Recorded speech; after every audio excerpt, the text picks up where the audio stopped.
we need a quorum to call the work session? Do we have a quorum? Madam Chair, it would be good to have a quorum, but it's not necessary since I don't think we're making any decisions, but we need 5, so. Oh, we're good. Okay, I think we have, yeah, 5. 5. Perfect. Okay, let's go ahead and call the work session to order. And Ted, I'll just turn it right over to you. Thank you, Madam Chair. Couple items for the work session. First of all, we have a full commission now. I'd like to welcome our new commissioner, Commissioner Marty Kintai. She's here in person with us and brings a wealth of knowledge and good background to the commission. So welcome, Commissioner Kintai, to your first meeting. And it's good to have a full commission, minus our student commissioner, of course. Next up are the nominations and elections. So we would take a nomination for chair and vice chair, and then a vote on each one. So, Ted? Yeah. I would nominate Cindy Montoto to continue being chair. Okay.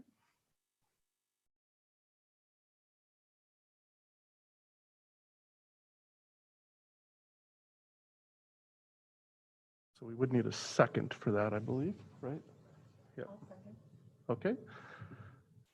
And that is seconded by Commissioner Kintai. And so then just a vote.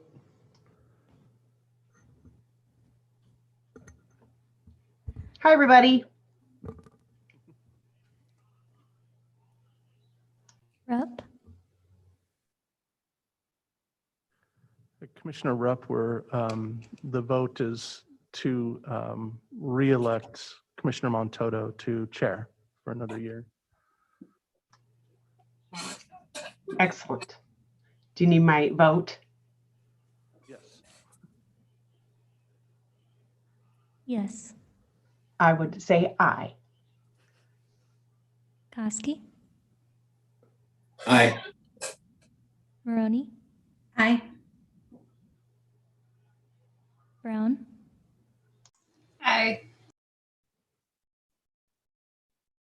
Kintai? All in favor, motion carries. Thank you, everyone. I look forward to serving you all as chair once again. And so, Madam Chair, next we would have a nomination for vice chair. And that position would fill in for the chair when the chair isn't available at the meetings. I can attest that it is a very friendly role and everybody's very helpful if you do need to be as the role of chair. So I can attest to that being vice chair in the past year or a year ago. I'd like to nominate Danielle Weaver. I know she's not here, if I can do that. I'll second. Oh, perfect. Victoria? Well, who is that second? Maroney. Maroney. Thank you. You're welcome. Rupp? Aye. Koski? Aye. Maroney? Aye. Brown? Aye. Montoto? Aye. Kintai? All in favor, motion carries. Excellent. I think Commissioner Weaver will be excited to learn that she is now vice chair. I think that's how I ended up as chair in the first place. Yeah. So wonderful. It's never a good idea to miss a meeting. There you go. We'll hold you to it. Ted, I appreciate you doing it again. Chair Montano, you do an excellent job. Oh, thank you so much. It's been a pleasure. It's hard not to just call you Cindy. I'll try to not be absent this year. Ted, if you'd like to move forward with the agenda review. Sure. Thank you, Madam Chair. The first item, item number 1, is ratification of findings. If you'll recall the item before you last month for the restaurant on Main Street, the project was denied. I believe Commissioner Brown has some changes to the findings. And so if that is still true, then we would make those findings, we'd make those changes in the hearing format. So it would not be on consent agenda. So it would, and it's not really a hearing really. So there's no testimony or anything for this. It would just be you, the commission discussing the additions or changes that are to be made for the findings. And then we would make those,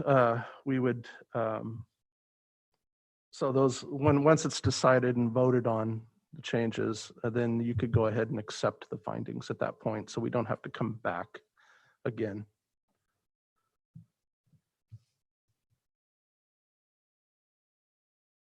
Item number 2 was deferred.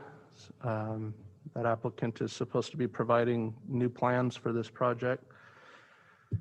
And so that is scheduled to be deferred to March 29th. Item number 3, DRH 21-3, a certificate of appropriateness request to construct a single-family residential structure and detached garage on a vacant lot. You'll recall this property about a year ago, the commission approved demolition of a contributing minimal traditional house on this property. And so this is the applicant coming back and requesting this new single-family house and detached garage. The garage, he provided revised plans for the garage, kind of shrunk it down a little bit, if you'll notice, so in the plan. So he did, it is a more modest garage. So that is, we haven't heard from anybody in the public on this one. The applicant appears to agree with the conditions of approval, so we are proposing this one for consent.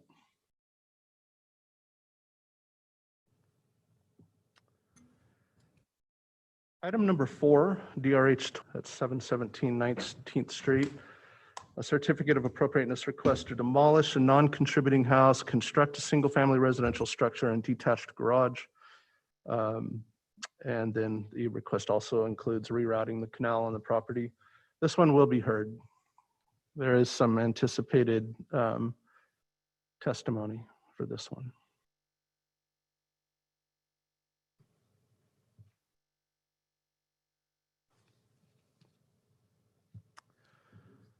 Item number 5, DRH 2127 at 1307 4th Street is a request to demolish a contributing structure in the Hayes Street Historic District. This one will be heard as well as a recommendation of denial is being proposed.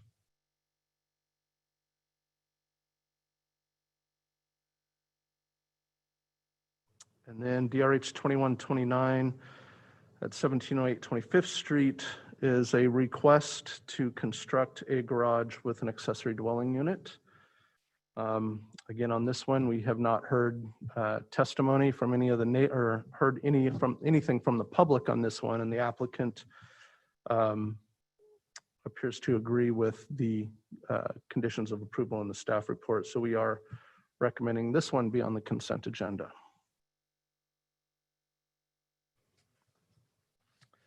That's all we have for tonight. Are there any questions from the commission?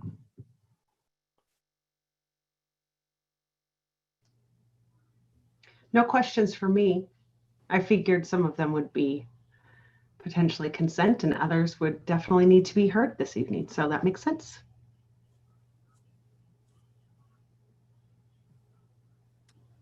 Okay, well, if there are no questions, we'll go ahead and call the work session to an end. And we'll see you all back here to start the hearing at 6. See you then. Thank you.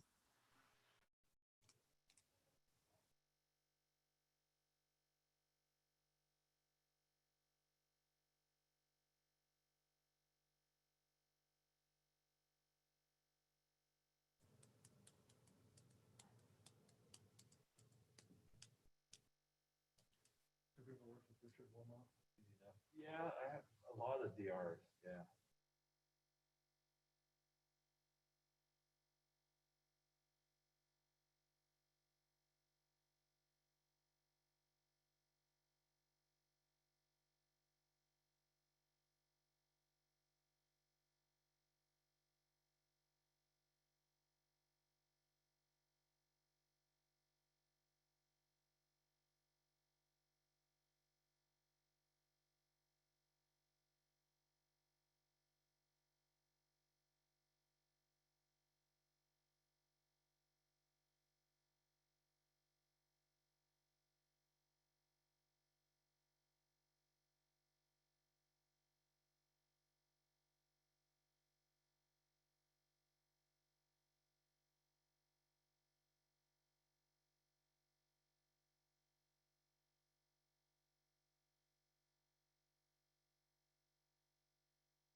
Good evening.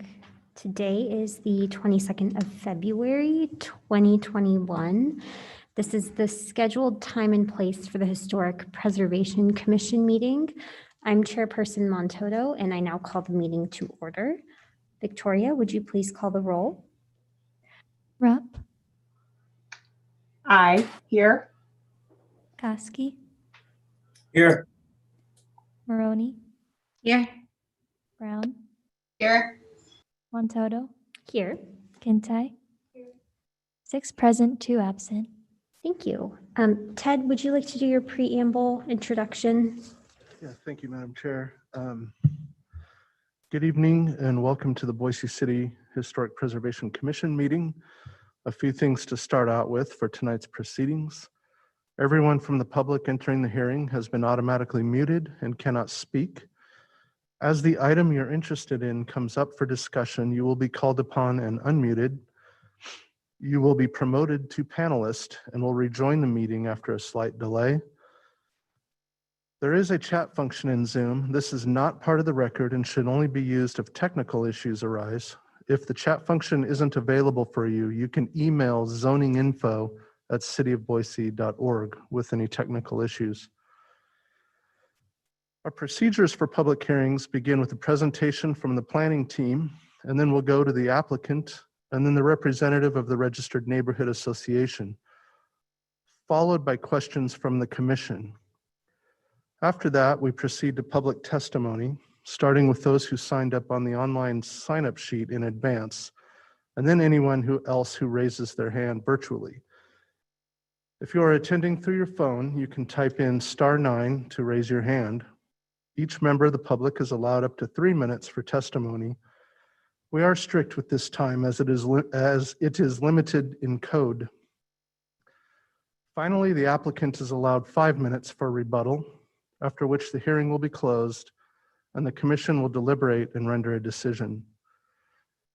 Tonight's agenda and proceedings will be almost the same as in-person hearings, except we might have a bit of a delay as we work through all the new technology. Please be courteous and patient with us while we venture through this virtual format. Madam Chair, you have the floor. Thank you, Ted. All the commission members had a chance to review the minutes from the January 25th, I believe, hearing. Does anyone have any comments or changes to the minutes? Hearing none, I will now take a motion on the minutes. Madam Chair, Um, I oh. move to approve the minutes from last month's meeting. Thank you. I will second. Thank you, Commissioner Rupp. Victoria, will you please call the roll? Rupp, Aye. Koski, Aye. Maroney, Aye. Brown, Aye. Montoto, Aye. Kintai. Aye. All in favor, motion carries. Thank you. It looks like we have one item up for deferral. And this is item number 2 on our agenda, DRH 20-00543, Luke Caldwell at 1714 North 26th Street. Is there any member of the audience wishing to speak to this item?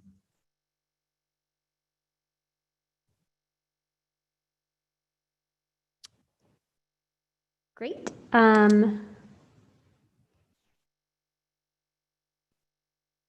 Hearing none, I will now take a motion on the deferral. This item will be deferred to the March 29th, 2021 hearing. Do I have a motion?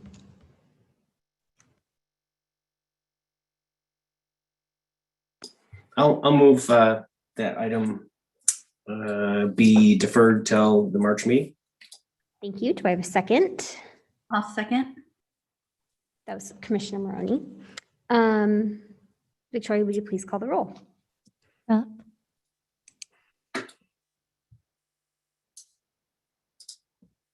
Rupp, Sorry, I was on mute. Aye.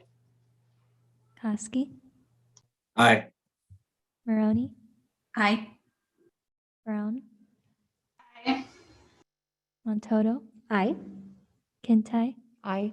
All in favor, motion carries. Thank you. The next item we have this evening is the discussion and ratification of findings for denial of item number 1, DRH 20-00542. Commissioner Brown, did you have something to add on this matter?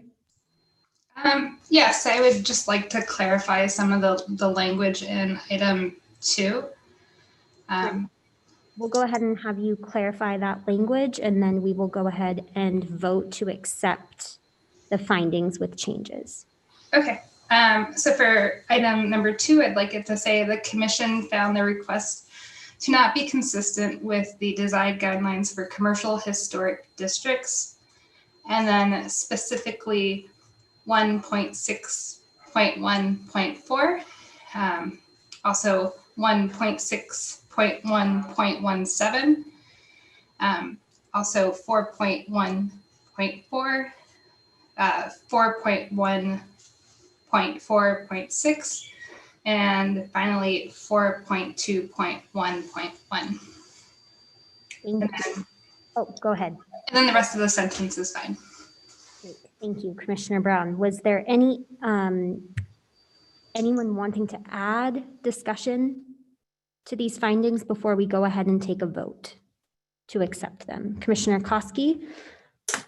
Yeah, those are a lot of numbers. And I guess the question I have is, did we discuss all those different points during the last meeting? We just needed to add them into the ratification of findings. Is that what you're saying, Commissioner Brown? Yes, so these are the ones I had pointed out when I said to deny it. They're in our meeting. I took them straight from our meeting minutes. And so I would just like them to be in this record if somebody's just looking at this record versus all of the meeting minutes. That's great. Thank you. That's all I had, Madam Chair. Thank you, Commissioner Koski, and thank you, Commissioner Brown, for detailing all of those points. Let's go ahead and call the vote to accept the findings with these changes. Victoria, will you please call the roll? Rupp, Aye. Koski, Aye.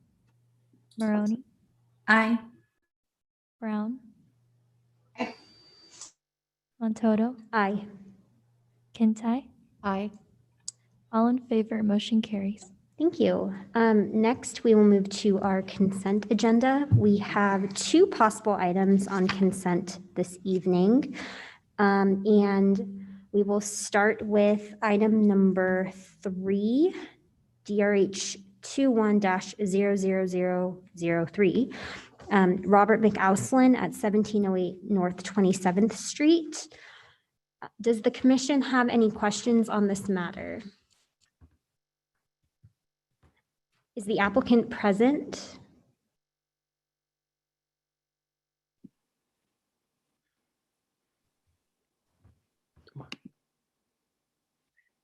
Yes, we're here.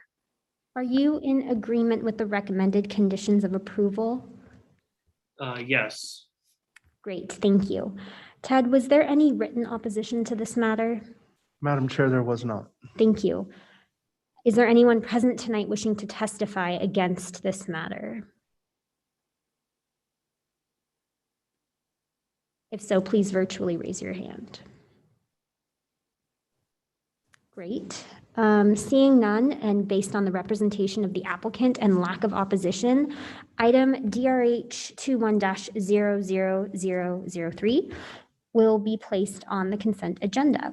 The next item we have for possible consent this evening is item number 6, DRH 21-00029, Liam McMillan at 1708 North 25th Street. Does the commission have any questions on this matter? Is the applicant present?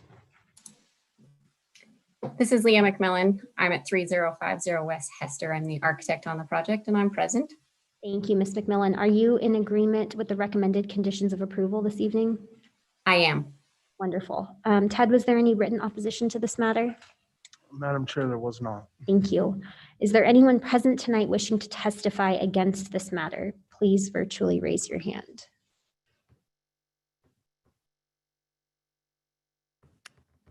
Seeing none and based on the representation of the applicant and lack of opposition, item DRH 21-00029 will be placed on the consent agenda.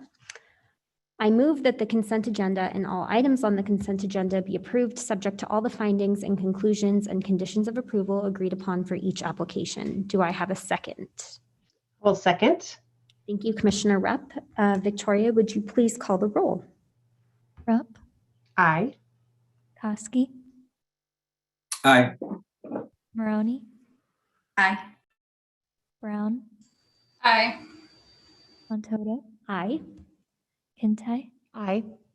All in favor, motion carries. Thank you, Victoria. And with that, we will now move on to the remaining items on our agenda, starting with item number 4, DRH 21-00012, Patrick Garrity at 717 North 19th Street. Ted, can we please have the report? Thank you, Madam Chair, members of the commission. This is a certificate of appropriateness request to demolish a non-contributing house and construct a single-family residential structure with a detached garage. The request also includes rerouting the canal and retroactive approval for the removal of trees. The property is located in the expanded North End Historic District. This is a substandard corner lot on 19th and Ada Street. The existing house is located at the rear of the property and adjacent to the alley, roughly where my cursor is here. The Boise Canal currently extends across the around the center area of the property. This slide shows a couple of pictures of the existing house. The survey does not indicate a particular style, but it appears the house could be considered minimal traditional by design as well as the date of construction.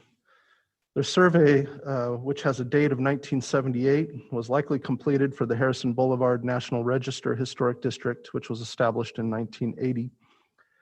The property wasn't resurveyed when the expanded North End Historic District was created in 2004. This is some background, some recent background on what is occurring with this property. Late last year, we did receive a code enforcement. The city received a code compliance complaint that trees were being removed from the property. So upon inspection, about 10 mature trees were removed from the property without appropriate approvals or submittal of a certificate of appropriateness. The applicant did come back and submit a certificate of appropriateness application for retroactive approval of removing the trees with the ultimate plan of new construction. That application was appealed. A certificate of appropriateness application was submitted for relocation of the canal, which was also part of that appeal. And a certificate of appropriateness application was submitted for demolition of the existing house, which was also likely to be appealed. We did receive, unfortunately, we received these kind of in bits and pieces as staff. And so what we did is we decided to take everything, the appealed items, the new items, and compile them into the one report that you have before you to kind of make it more of a seamless timeline and more of a cohesive explanation of what occurred. So we are taking all of this, presenting it to you. Those appeals were administrative appeals. They would have come to you anyway. So again, we just compiled them into this one application for you to review. As such, you know, if there are parts of it that the commission wants to approve and parts that, you know, you could either approve it all with one motion or not. You could also, if there are certain areas of this that you're not comfortable with, you could also I'll approve, sections of it as well. That's certainly within your purview.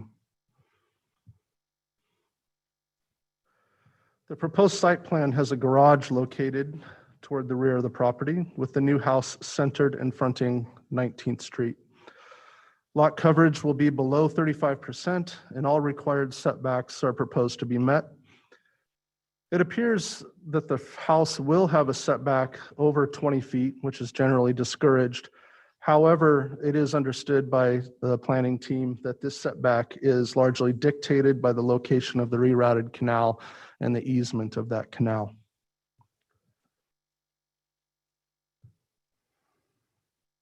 This is a document that shows the 10 trees that were removed and where they were located, and where the new house and garage would have been or is proposed to be. So it appears that these trees were, though removed without a permit, were removed to accommodate the house and garage. This plan shows the trees that are to be planted. There are 7 trees proposed to be planted on the property. Staff has included a condition of approval that a professional landscape plan be provided showing the proposed trees to be either class 2 or class 3 shade trees with a minimum of 3-inch caliper at the time of planting. The trees will be required to be planted prior to the issuance of an occupancy permit for this house.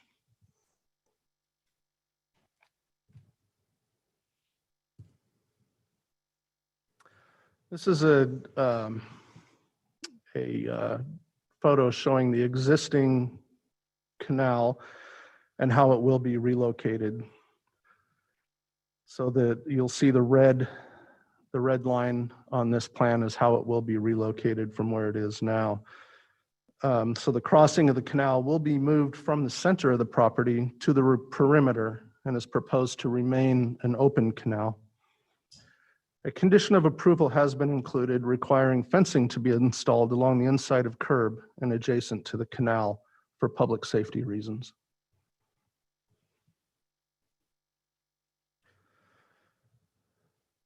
The house is a partial 2-story structure fronting 19th Street and will include a small covered entry. In reviewing the facade, staff did have some concerns about the number and size of openings, of the number and size of windows. It appears that the openings on the first floor could be better balanced. This could be accomplished by adding a pair of windows on that right side of the house or increasing the size of the window there. Additionally, a casement or sash window in the upper gable could help break up that wall plane as well. Staff has not included a condition of approval concerning the windows, but wanted this to be a discussion with the commission. If the commission agrees with this assessment, then a specific condition of approval could be added to the motion.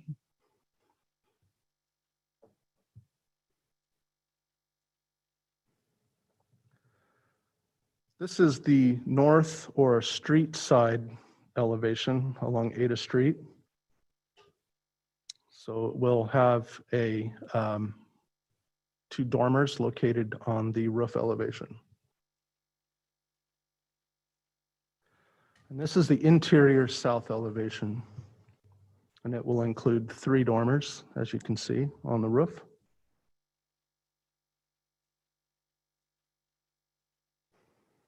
And then these are the garage elevations.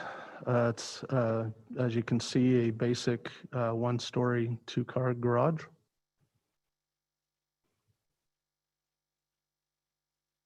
And these are some photos of surrounding properties.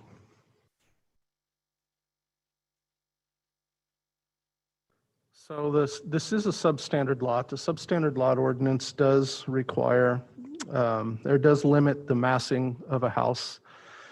A house can only be a full 2 stories if it's abutted by 2-story houses.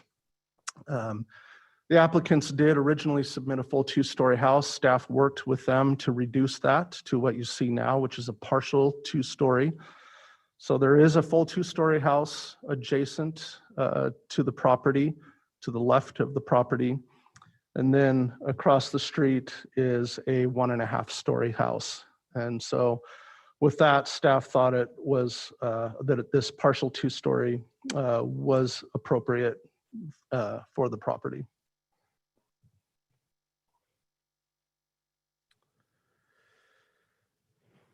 This is showing there was public comment received.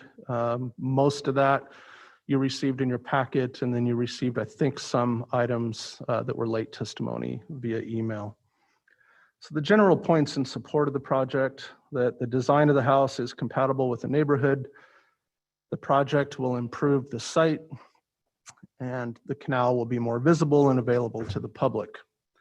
General points of opposition are that the trees were removed without a permit, the canal should remain in its traditional location, and that the house should be contributing, and that the survey is outdated. So this is a general assessment of the comments, more detail obviously in those documents themselves. Unfortunately, there isn't much that can be done about the removal of the trees, except require some sort of mitigation, which I believe has been done. This is also with the code compliance department or division with the city. So penalties for violating, for removing the trees without a permit could and may be assessed to the property owners. With this being a non-contributing property, the applicants are allowed to alter the property. The canal will be moved to accommodate new construction. However, the applicants have agreed to keep the canal open and relocate it so that it will remain an amenity to the neighborhood. The survey is old and, like as previously mentioned, likely completed for the Harrison Boulevard National Register listing, and the only survey the city has on file for the property. Currently, the city has no mechanism in code that would require a new or updated survey unless it is clear that the level of significance has been changed since the original survey. Usually the reclassification occurs when a contributing house has been inappropriately altered, or if a non-contributing house within the period of significance has been restored to its original or historic state. And generally a reclassification hearing is held to review that. And typically it is a property owner that comes forward and requests that hearing and requests that classification change. So it would be unusual for the city to require that on a property.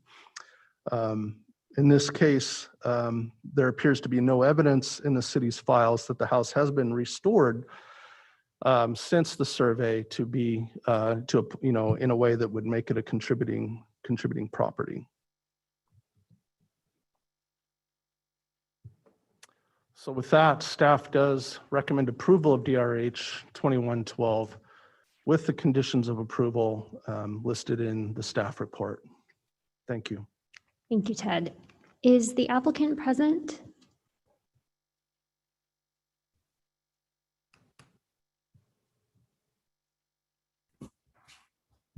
Yes, I'm present. Perfect. Please state your name and address for the record, and Patrick you will have 20 minutes. Patrick Garrity, 1711 North Harrison Boulevard, Boise 83702. Mr. Venegas, is there a way to share my screen? Yes, there is. Hold on one second, and I think somebody will enable you to share.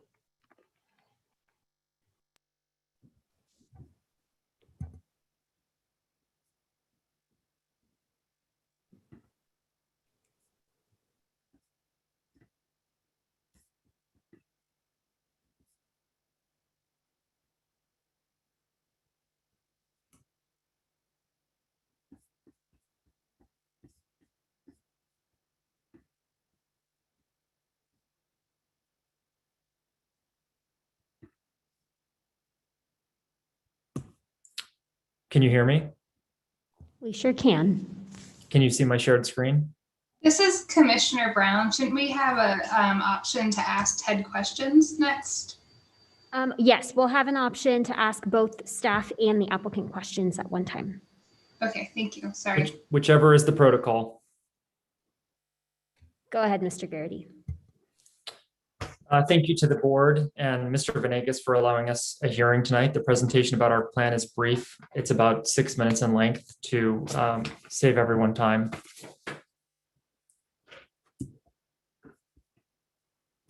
First, I want to just let the commission, the historic office, and our neighbors attending this meeting know who the applicants are. I'm Patrick Garrity. My wife and I own 711 North 19th Street. We have been approved through this body to renovate that house. When we bought 711, my wife's parents, Tom and Andrea Colgan, bought 717.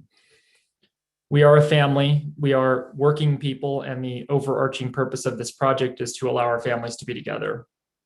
Molly and I work at St. Luke's, and we'll be living full-time at 711 with our children.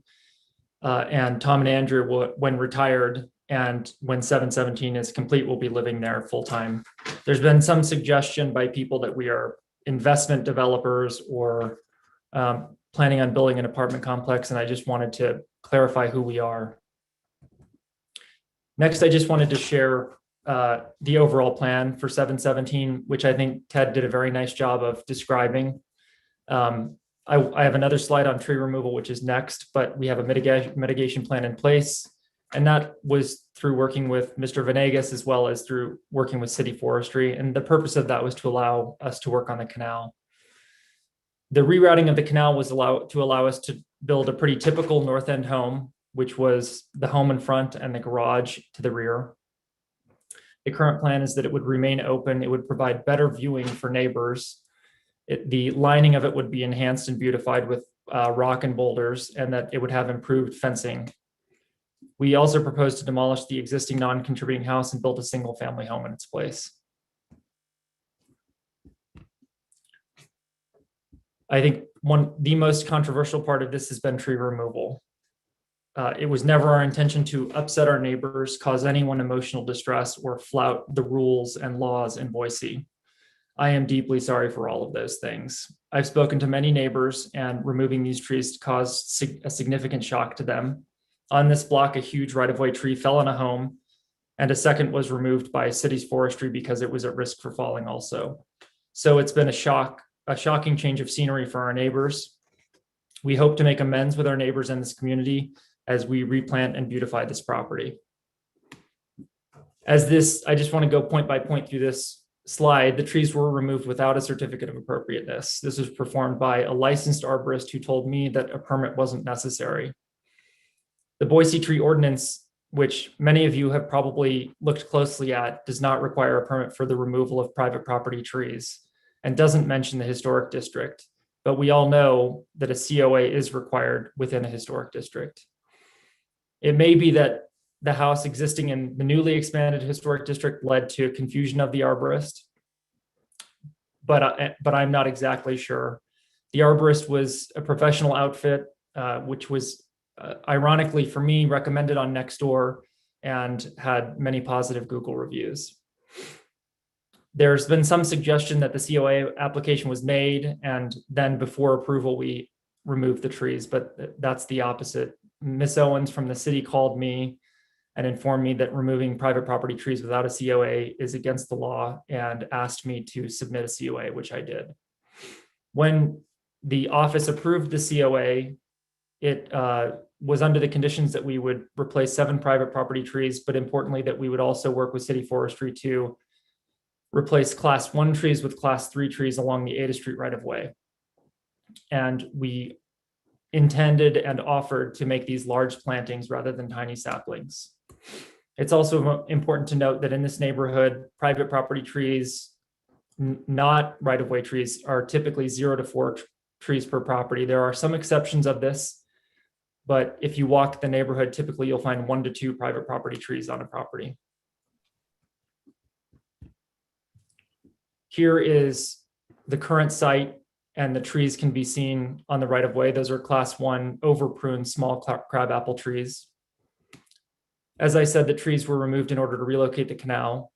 And I'll show you a picture of the canal and its fencing that in its current state. Mr. Garrity, I don't mean to interrupt, but No, please. We're not seeing anything but your title page. Okay.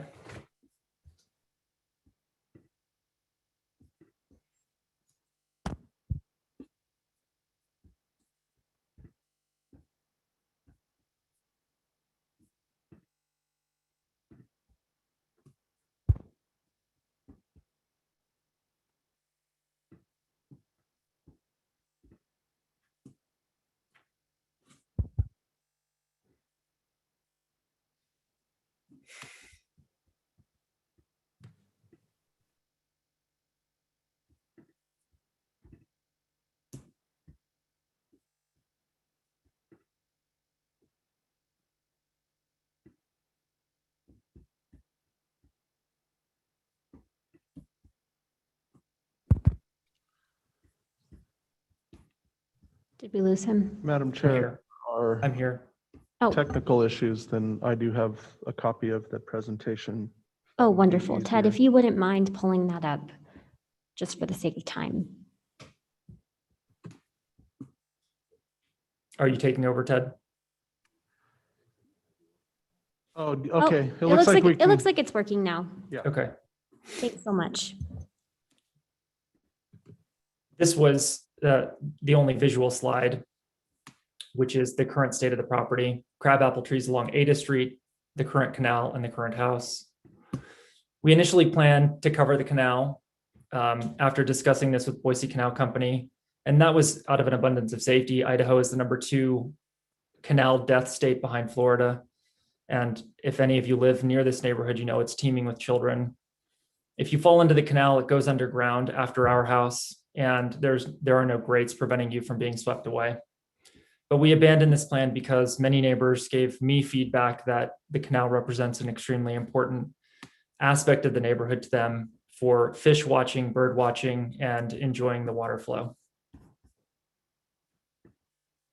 The proposed site includes Class 3 planting to replace Class 1 trees along the Ada Street right-of-way, enhanced neighborhood access to the canal so that if you walk along 19th Street and then turn the corner at Ada Street, you would be able to follow the canal along its path.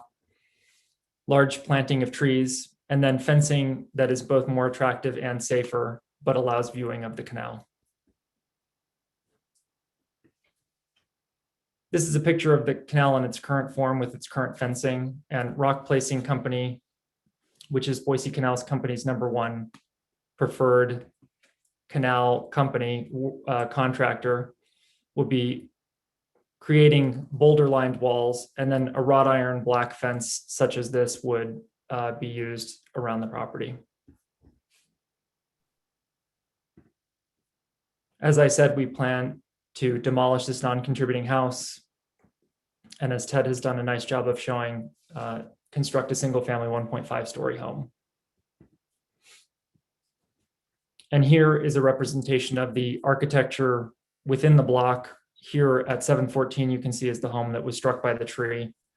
4 homes, including that home on this block, are currently unoccupied because of work, and hopefully this will become a flourishing block once all of that work is done. And finally, we've enlisted a large number of local building experts and small businesses to make this project happen.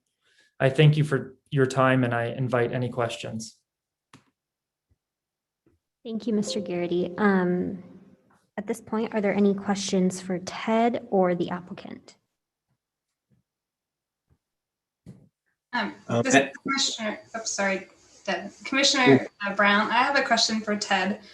Can the city at any point require the owner to hire somebody to look at the property and reassess it for contributing or non-contributing status? Madam Chair, Commissioner Brown, you know, the way our code is written, I suppose the commission could certainly do something like that. It has been brought up in the past during hearings like this, especially that are more controversial, where maybe neighbors are bringing up the fact that the survey is either out of date or not accurate. And generally, the commission in the past has honored the survey in hand that the property owner has, but it is the commission. It is certainly in the purview of the commission to request a, I guess, what would amount to a reclassification hearing for the property and have the property surveyed. Thank you, Ted. It can be difficult to make decisions with 42-year-old data, so thanks. Thank you, Commissioner Brown. Commissioner Koski, did I see you had a question as well? Yes, Madam Chair, I have a question for Ted. Ted, you commented on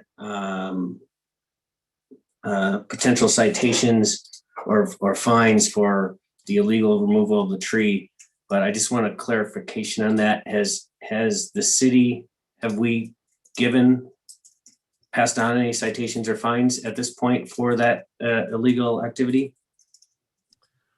Madam Chair, Commissioner Koski, staff has, the planning management team and staff has talked to code compliance about this issue and has asked them to look into a fine for removal of the trees. And I'm not sure what the amount of that fine would be. The planning staff usually isn't involved with penalties or citations. That is left up to the code compliance and city legal team. But there has been a discussion about implementing a fine for this, for the removal without permit. Thank you, Ted. I have another question too regarding the canal. I've not seen a canal be moved on a property in our historic districts before. Maybe there has been. Could you comment on that? Is it something that we as a commission have any say in, or is it part of the historic contributing? Does it contribute to an historic contributing property, or could it? I mean, maybe you could fill me in a little bit more on moving a canal in a historic district and what we do as a commission. Madam Chair, Commissioner Koski, while I've been doing this, we haven't had proposals to move a canal like this in the historic districts. I would say that, you know, if this property were to be contributing, we wouldn't be recommending that it be allowed. So it would be, if the property were contributing, we would certainly consider the location of the canal, the location of the house, the trees that were on the property, everything to be an important aspect of the contributing property. Thank you, Ted. Thank you, Madam Chair. Thank you, Commissioner Koski. Are there any other questions for Ted or the applicant?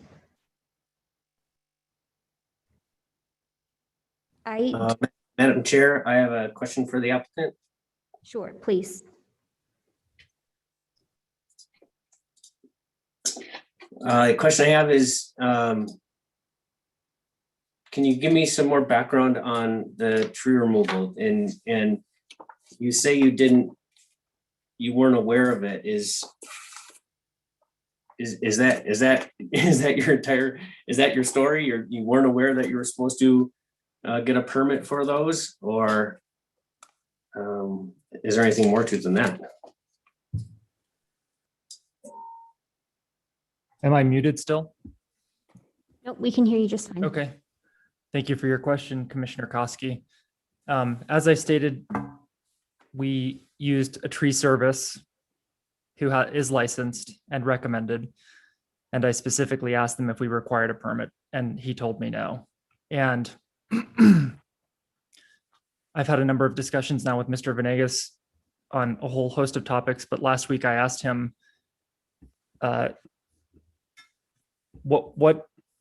because one of our concerned neighbors asked me, what is the consequence for your contractor if that's the road you go down? And the answer, it sounds like, which I am naive about and now understand, is that any work you have done on your property by a licensed contractor, they don't have responsibility for code violations.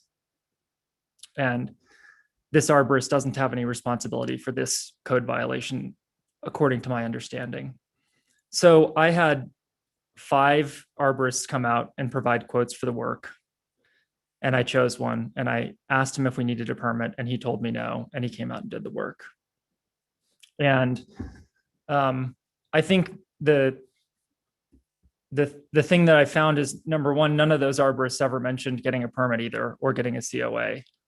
And number two, I've asked many North End residents now if they know about COA, if they know about tree removal. And the bottom line is that they're, including with myself, there's a lot of ignorance about this. And in some of my discussion with Mr. Venegas, I think that their office obviously feels that ignorance, because he's told me that part of their plan is an education campaign regarding issues like this. Does that answer your question? Yeah, and I'm sorry, my question was a little muddled, but you answered it. You gave me the information that I wanted. That's great. Thank you.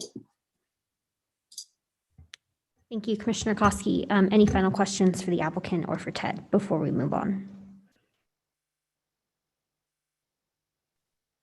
I do have one for the applicant. Mr. Garrity, I noticed in your presentation the word dilapidated was used to describe the home that's existing on the property. Can you go into a little bit more detail explaining why you chose that word?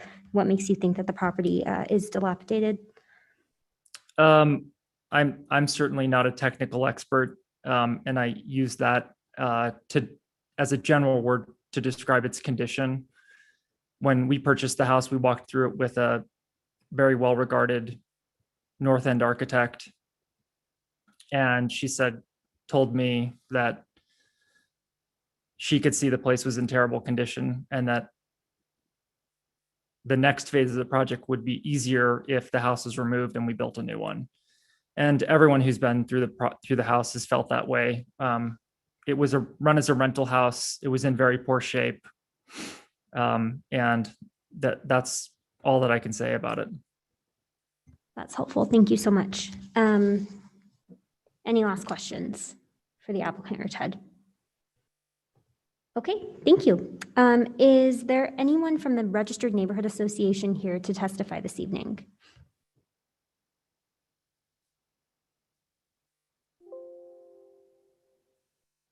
Hello, Hello? can you guys hear me? Yes, we can. Just please state your name and address for the record. Yeah, I'm Carlos Scott of 1411 West Eastman in Boise, and I'm representing Nina. Thank you, Mr. Cotto. Go ahead. You have This is 20. the North Negotiation, yeah. We agree with the staff report. The report says that the house is a non-contributing structure. Doesn't matter how much we like it. As a non-contributing structure, the homeowner has every right to alter it. The homeowner has gone above and beyond removing the canal. Canals are dangerous. They put a liability to the homeowner and increases its insurance cost. And he's setting it up better, much better fencing and a better view of it for all the neighbors to enjoy it instead of just burying it. So again, that's going above and beyond to enrich our neighborhood. He's already said that, but he hired a licensed arborist. He didn't go out with a chainsaw himself to cut the trees. When you hire a city licensed arborist with over 18 years of experience, you have to assume that he knows what he's doing, especially since he is licensed by the city. Additionally, the applicant has mentioned that the city never mentions on their website regarding tree cutting, and I've looked at it, tree cutting permit, anything regarding historic neighborhoods, and it probably should. And if it did, it probably would have saved us a lot of grief to everyone in the neighborhood. We don't believe that the neighborhood should be penalized in a vindictive way for the mistakes of a licensed contractor. The homeowner has received a code violation. He probably will receive some fines. We believe that denying him the permit to build because of the tree incidents is vindictive. The neighbor has agreed to plant more trees. Let's not forget that trees have a lifetime. I personally have a dead tree in my yard. I see trees dying all over the city because they are reaching the 100-year-old or more. The planting of these new trees will enhance the tree canopy in a few years from now. Now, would have been better if the old trees stood? Absolutely, if they were healthy, but we can't turn back the clock. It seems to me and seems to us that the neighbors took this property as a public park, but it's not a public park, it is a private property. The neighbor has gone above and beyond and should be penalized in an unfair way by denying him the permit. We agree with the staff that this project should be approved with the recommendations. That's all I have to say. Thank you. Thank you, Mr. Cotto. Are there any final questions for staff or the applicant?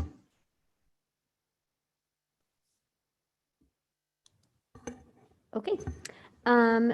We're going to go ahead and move into the public portion of testimony. Do we have anyone signed up to testify this evening?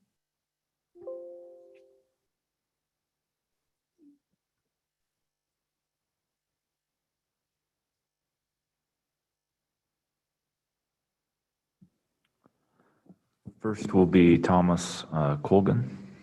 Great. Mr. Colvin, you'll have 3 minutes if you could state your name and address for the record when you start. Thank you. My name is Tom Colgan. I live at 264 Orford Road in Lyme, New Hampshire, a town of 1,700 people where my wife and I live. We're very close to retiring and look forward to being able to move out to live next to our daughter and our 3 grandchildren. We feel particularly blessed that we were able to find a house right next door. So this is a commitment we've made and look forward to being able to be with our grandchildren in their formative years. We're on the waning side of things, so being around some younger kids might keep us more invigorated as we get older. And I've personally talked to Ted and many of the contractors involved in this and have found everyone to be very helpful and patient with some of the questions that Pat, my son-in-law, and I have asked. And we hope that you'll realize that we've tried to plan this as best we can. Yes, we've made some mistakes on the way, but we think before you is a well thought through and thoughtful plan for the neighborhood, because we want to live in a place where we're wanted, and look forward to the deliberations. And if you have any questions of me, I'd be happy to answer them. Thank you. Thank you, Mr. Colgan. Next will be Mitzi.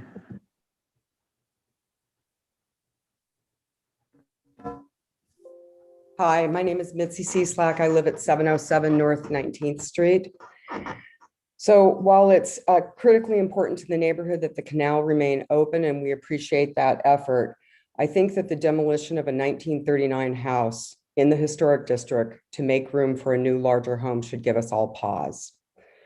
As is said before, the survey that was done on this home was done in 1978, a full year before the establishment of the Historic Preservation Commission.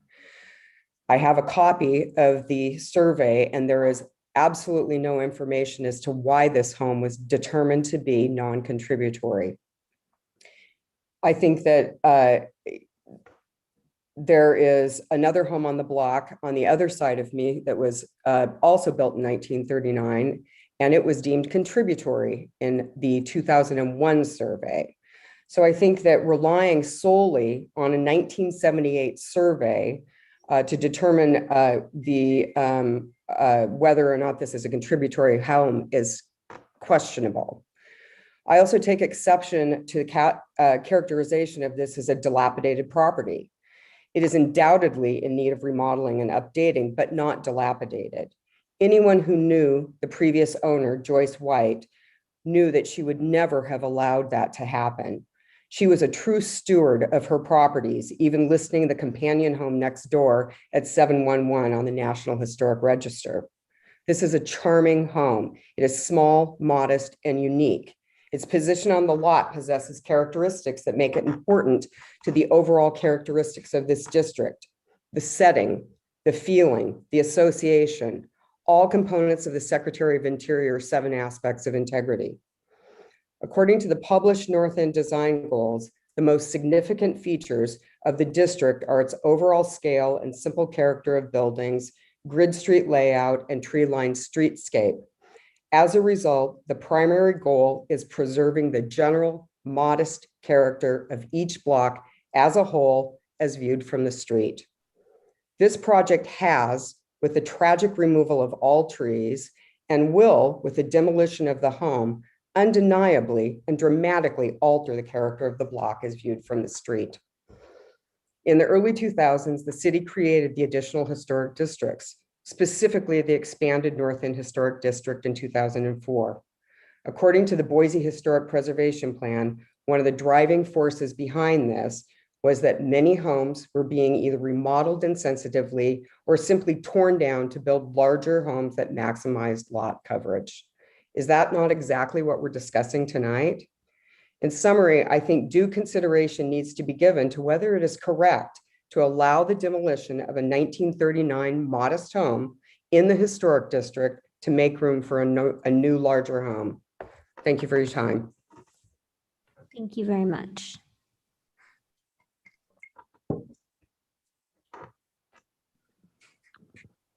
Madam Chair, there was one more hand, but it is lowered now. Michael, do you need to raise a hand? Okay.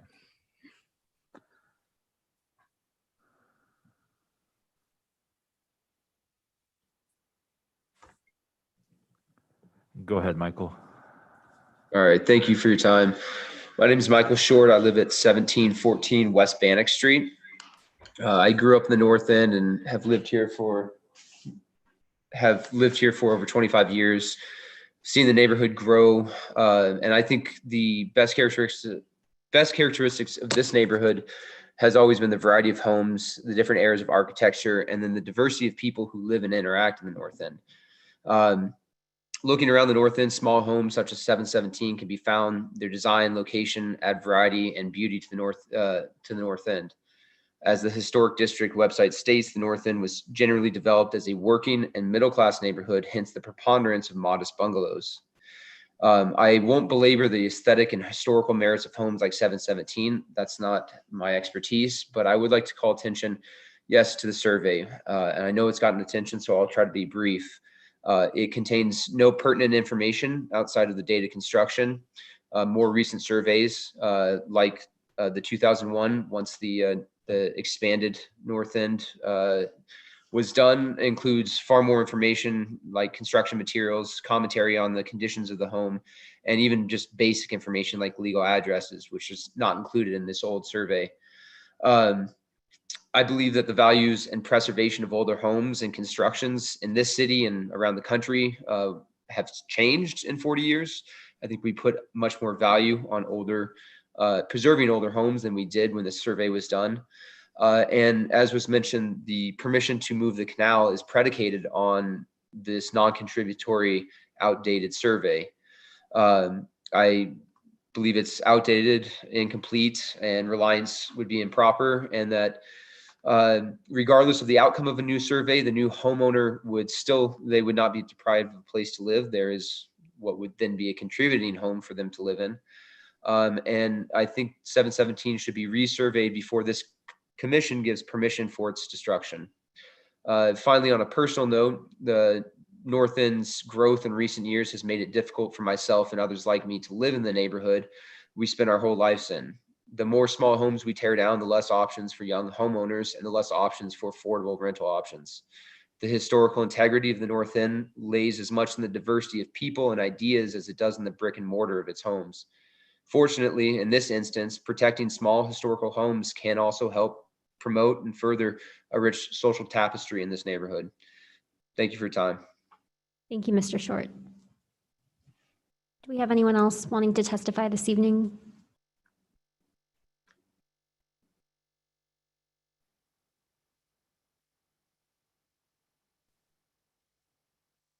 Okay, it doesn't appear so. So are there any final questions for staff or the applicant before the applicant's rebuttal? Madam Chair, I have a question for Ted. Sure, Commissioner Koski. Ted, I apologize, I should have asked this one earlier, but when you mentioned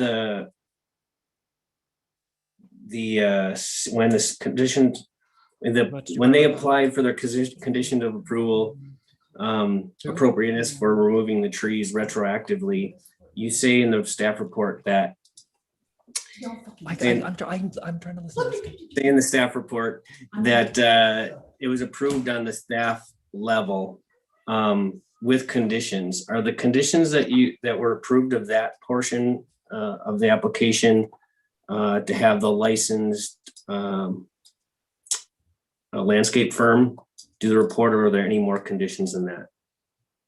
Madam Chair, Commissioner Koski, conditions on the original survey did require mitigation. Do you think I should say here?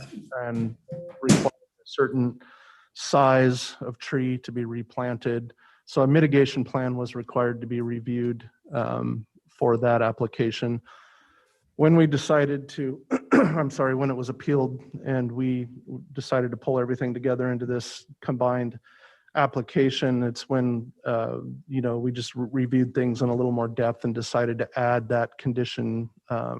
That's a newer condition that we added into this report, requiring a licensed arborist to provide a professional landscape plan with those conditions that I stated previously. Were there any conditions in there as to where the placement of the new trees were to be? Specifically in the same positions as the other ones that were removed illegally? Madam Chair, Commissioner Koski, we didn't dictate where the trees would be located because we let the applicant propose that. At that time, the plans for the new home, we hadn't had a chance to review plans for the new construction. So knowing where to plant new trees in association with that new construction was difficult. So the applicant actually proposed, gave us the the replanting plan as well as the footprint of the house and garage showing where the new trees would be planted. Okay, thank you, Ted. Thank you, Madam Chair. Thank you. If the applicant would like, you have 5 minutes for rebuttal.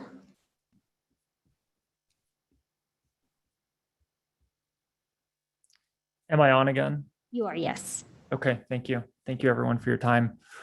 I think I just want to thank the North End Neighborhood Association for supporting our project. I want to thank Mr. Venegas for all the work that he's done on this project. We've had many conversations with him. I want to clarify one thing, which is that when we first visited this property with a very experienced North End architect who once served on the Historic Commission, she's the first person who contacted the Historic Office for us and came to us and told us that she had found that this property was listed as non-contributing. And since that time, well, we have gone with a different architect, Ms. McMillan. Ms. McMillan has had the same conversation with the City Historic Office and confirmed to us that the property is non-contributing. We've also had a number of follow-up conversations in which it was our understanding from the Historic Office that the status of non-contributing would stay as it is because the city in general doesn't resurvey. And that's been the mode that we have been operating under based on what we were told by these architects and the city office. It certainly has no currency in this town right now to be from out of town. My wife and I moved from Indiana, but it certainly plays a factor in misunderstanding the rules. And I think the bottom line is that we're deeply sorry about removing the trees, and we're certainly sorry mostly about all of the emotional fallout that's occurred from it and upsetting our neighbors. We don't want to live in a neighborhood where people dislike us because we've harmed the neighborhood. We really want to help this neighborhood. And we hope that this commission will support this plan. And lastly, the mitigation plan was submitted by us. We tried to create a generous mitigation plan to get this property back to the beauty that it once had. And as Mr. Venegas has mentioned, that requires us to utilize a licensed landscape architect in developing that plan. Thank you so much for your time. Thank you, Mr. Garrity. Okay, with that, I'll go ahead and close the public portion of the hearing. And I think given the complicated nature of this, we should just jump into some discussion. So Commissioner Brown, I know you you likely have some thoughts on this. So let's go ahead and start with you. Sure. I actually don't have too many thoughts on this this project. This goes back to other projects we've seen where it's really hard to make decisions with 42-year-old data. That's what we're basing our decisions on. this property, I have to look at it a little bit more closely, but it could be a contributing property under criterion A for its history and community planning and development. I would say it's not eligible under C for its architecture. But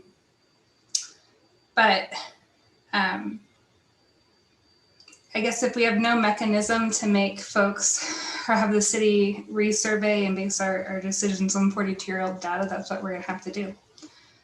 I don't really have any other things to say about it. Well, thank you. Just I apologize. Commissioner Rupp, and I would just offer for Commissioner Brown as well, in recognizing that I will first say that I will be supporting this project as proposed by the staff. But I agree with Commissioner Brown in the context that, and to the neighbors who have concern and interest in understanding what is considered a contributing home now. And I think that's a further conversation beyond just our commission, but just as a city, as itself, as we continue to grow, that how do we look at that opportunity collectively as a city to investing in that evaluation of contributing versus non-contributing. So I would happy to be a part of that broader conversation, but to her point, what we have presented in front of us, I will be supporting the project. And to the applicants, I hope that you feel welcome in Boise. Welcome.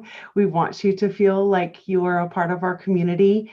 If nothing else, for you and your in-laws, it's an opportunity for learning and expanding opportunity for relationship building for neighbors and ongoing outreach and education, which unfortunately is on the backside of you having to learn some difficult things, but it's also a great way to establish relationships with new neighbors and to help us as a community learn how to better inform and educate those that are moving in and those that are longstanding that may have not lived in a historic district before. So there's lots of learning that we have to do still as a city as we grow and continue. So I hope you and your in-laws feel welcome, and I hope you get engaged in the community and try to give back in different ways. So with that said, that's all I have to contribute tonight.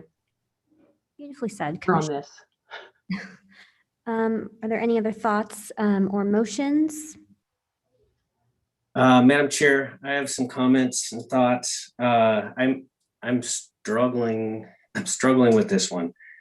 The integrity of our historic districts is not just based on a building, it's also based on properties, the environment, and how that contributes to our neighborhoods. And this was a pretty iconic property in the neighborhood that the neighborhood enjoyed. We've heard from testimony from a number of the neighbors that enjoyed it, walking by it with the trees and the canal and the animals and so forth. The fact that unfortunately that the property owner didn't know, and it seems like they went through efforts to properly remove the trees, but ended up improperly removing them illegally without their C of A. That's unfortunate, and it sounds like the city and code compliance is going to review that further. But that aside, it's coincidence or not that moving of the canal is right where those trees were removed. And I just want to read a couple things out of our guidelines that I think we need to consider as commissioners. I'm reading off of page 3 of our design guidelines for residential historic districts, and it says, the city's intent is to encourage high quality development while protecting the heritage of Boise's residential historic districts. The change brought on with alterations and new construction generally brings a wide range of considerations, such as protecting the integrity of the district, the sense of time and place conveyed by the property, including structures, yards, gardens, streets, sidewalks, planting strips, and open space as a collection. Goes on to read in that same page under Idaho law, code 67-4608, says it requires the commission to account for and limit the degree of change in exterior features in a historic district. These include architectural style, general design, and general arrangement of the exterior of a building or other structure, including the color, the kind, and texture of the building material, and type and style of all windows, doors, light fixtures, signs, and other appurtenant fixtures and natural features such as trees and shrubbery. I think by approving this application, I think we're greatly changing the perspective on this property, and I would not be in agreement to approve of this based on those things. That's all I had. Thank you. Thank you, Commissioner Koski. Are there any other thoughts or motions?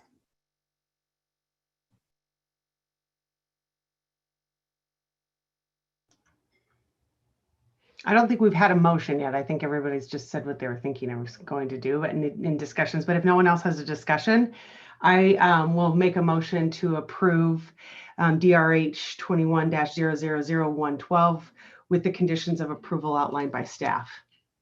Thank you, Commissioner Rupp. Is there a second? I second. Thank you, Commissioner Kintai. Victoria, will you please call the roll? Rupp, Aye. Koski, Nay.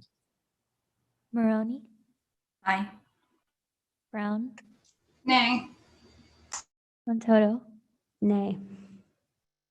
Kintai, Aye.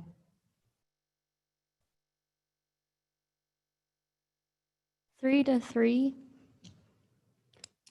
All right, I guess we're discussing some more. And I suppose I'll share my thoughts. This is one of the hardest applications in my 7 years on the commission that I've seen come forward. You know, Commissioner Koski had brought up earlier that wanting to know if there was precedent in other applications, if the canal had been moved before, if the canal's current location is historic in its own right. And while it is on private property, and I respect and understand that, I find myself asking that same question.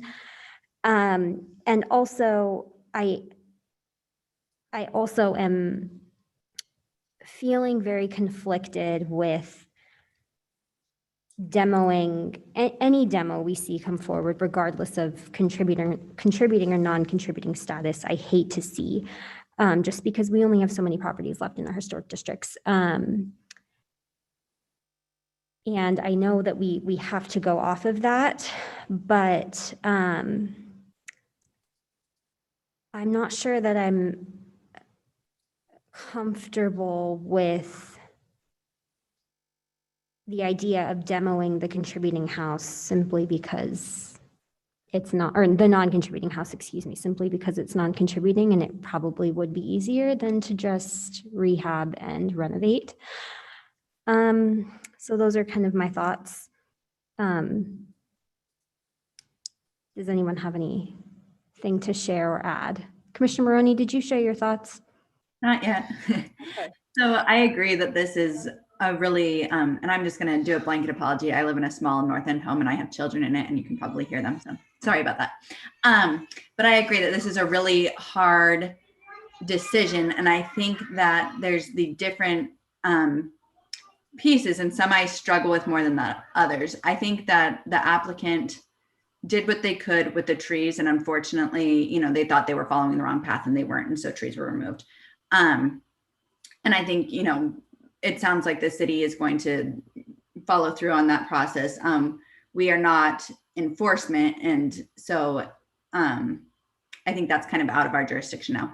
I think the canal is the thing that I struggle with the most, because we are an urban area that is developed on top of an agricultural area. And so if you look at the maps of the city and all of the canals that exist, it's like this really cool, interesting feature that kind of like nods back to where we've come from, right? And you can walk through the north and you can hear the canal and you can see it exposed in places. And so I'm excited that they are leaving it open. But I feel like that's the crux for me really is this canal piece, right? Like it's a non-contributing structure, whether it should be or shouldn't be. I mean, they made the decision based on the same data that we have. And I think to say, well, people think that it should be contributing isn't fair to the property owner because they purchased the property knowing, with the information that we have, right, that it's a non-contributing structure.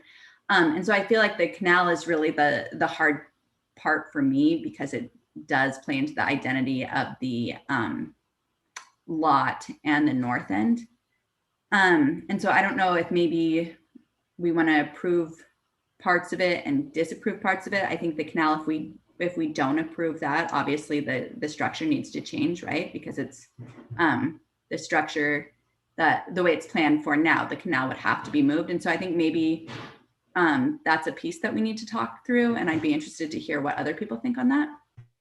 So this is Commissioner Rupp, and I would say, well, one, I think to everyone's point, we aren't regulatory. They have met 3 out of the 5 criteria. So that was natural, like, yes, for me. I will say different hat, not like this hat as a community volunteer, but in my professional career, I'm our child care administrator for the state of Idaho. So for me, children's health and safety is always at the forefront of my mind. So when the applicant spoke to the aspect of the canal, for which as a child care administrator terrifies me, and I'm not a big fan of them. So when we spoke to that fact of children, I mean, anyone who goes in, there's no drain to stop and it goes underground, terrifies me exceedingly a lot. And although I value and appreciate the perspective that individuals brought to their presentation tonight, whether it was the applicant and or the community member speaking to the historic nature of the canals. And to Commissioner Maroney's point, we are an agricultural town. So it's a mode to that old historic component of our community and how we've grown in, around it, and on top of it. So I value and appreciate that. And I thought that what the applicants did to add existing, like new fencing, which, for me, I'd make it 10 feet tall, but I know that's probably not aesthetically pleasing. So, and that's not historically a likable option for anyone in town.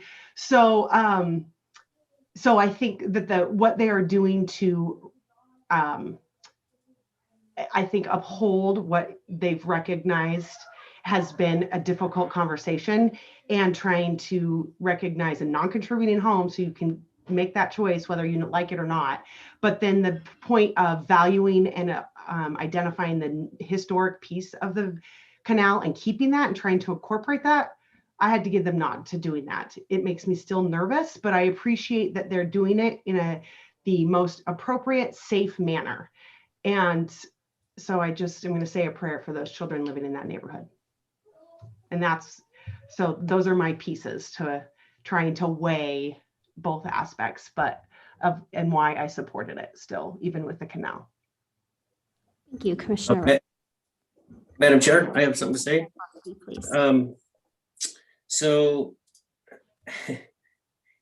there's a couple different components to my comments. And I can't ignore the first component. And the first component is an illegal activity took place on this property by removal of trees. As a result of those trees being gone, now they can move the canal. I don't approve of that at all. I would think that I can't speak for the staff in saying that if an application was to remove those trees and done in the right order, if they would have been allowed to remove them. My guess is they would not have been, at least the healthy ones, and it appears that many of them were. And if those trees were still there, the canal couldn't be moved. So to approve of something that is a result of illegal activity, I don't think I'm doing my job as a commissioner. Thank you, Commissioner Koski. Oh, did you have something to add? I'm sorry. No, thanks. Madam Chair. Commissioner Brown. So I just want to speak a little bit about the canal and how, as architectural historians, and we look at districts and things like that, just to kind of give you some background. Even though this house, when it was the National Register nomination was listed in 1980, it was as a non-contributing house. If you actually read the little description about it, they could barely see the house when they actually surveyed it. So that might have been part of the reason it was non-contributing. Secondly, the canal itself, the Boise City Canal, is eligible for listing on the National Register of Historic Places. So it is considered a historic resource in itself. As historians, there are 7 aspects of integrity that we look at. One of those is location and design. Well, 2 of those, location and design. And moving the canal is actually, would be moving the physical location of that property. It would be adversely affecting the historic canal. In addition, for the district, if you ever read the National Register nomination from 1980, it talks about the city line trees, the flowering trees, like all about the historic, now historic landscape. That contributes to the feeling and setting. And what the canal does, it also contributes to the feeling and setting of the overall historic district. So moving the canal, even though it will still be there, it's still adversely affecting that resource. So I'd just like to put that out there about the canal. Thank you, Commissioner Brown. I appreciate that.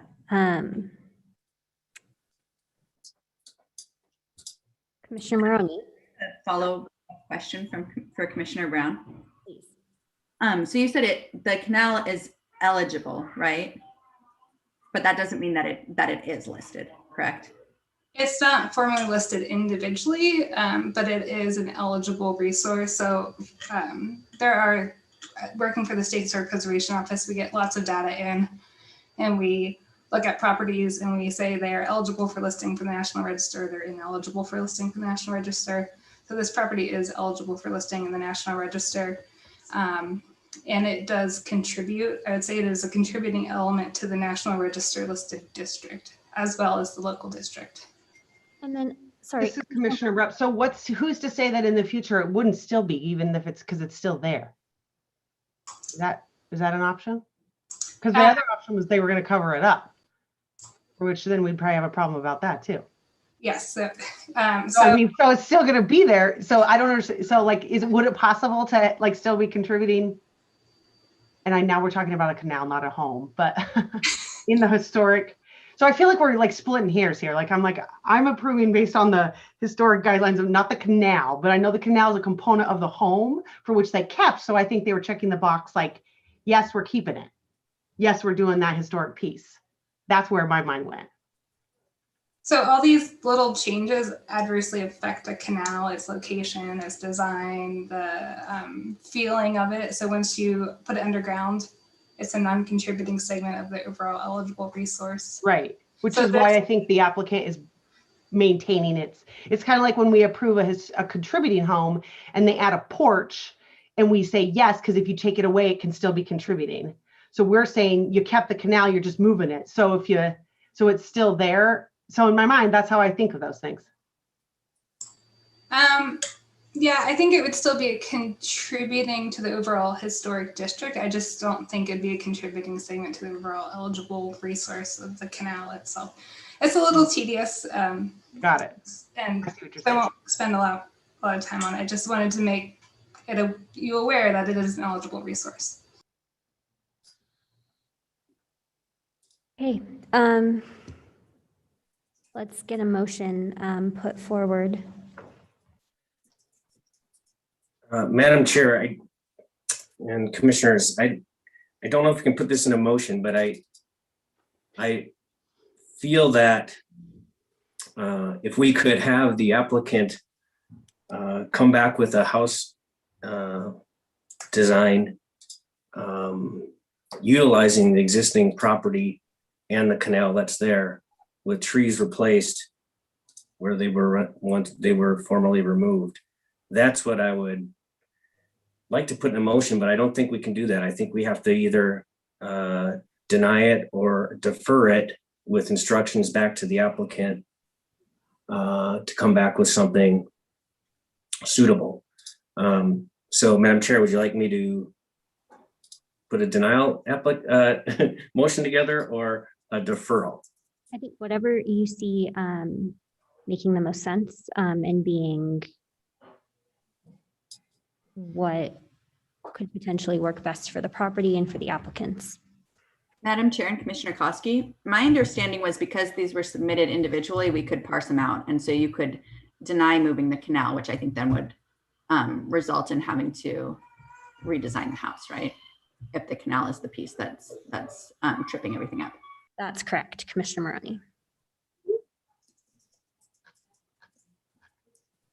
I just have a question. If they have to redesign the house, would that come back to the commission? Yes, it likely would.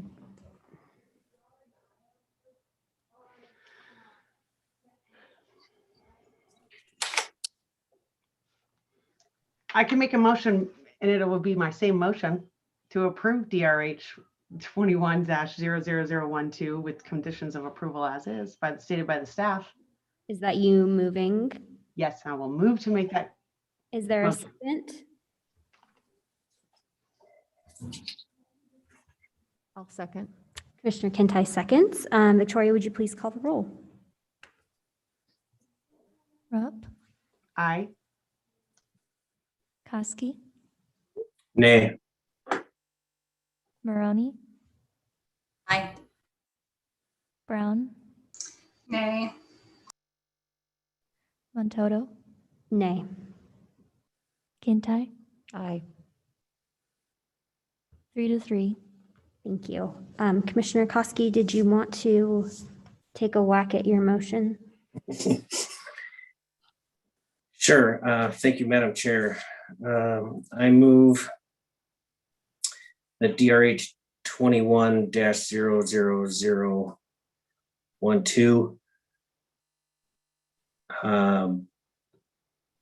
be deferred with the instructions that the applicant come back to the commission with a plan for a new home based on keeping the canal where it's at and replacement of the trees that were illegally removed. Thank you. Is there a second? I'll second that.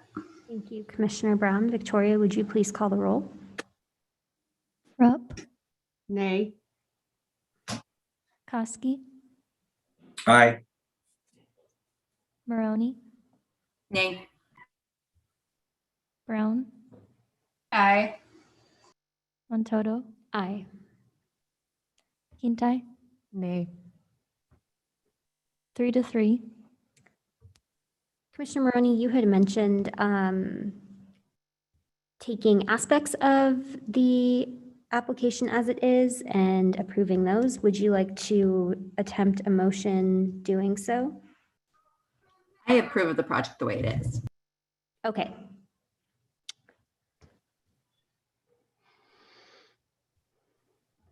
Maybe we should ask staff if there's an option for how do we do tie, and is there an option that what happens if there's always going to be a tie? We have other commissioner members, they're just not present this evening. Maybe our attorneys or staff could help us understand what our options are.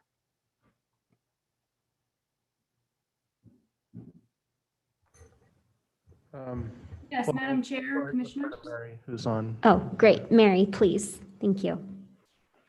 Yes, I would like to make a clarification, and then I would also like to hopefully present the commission a couple of options.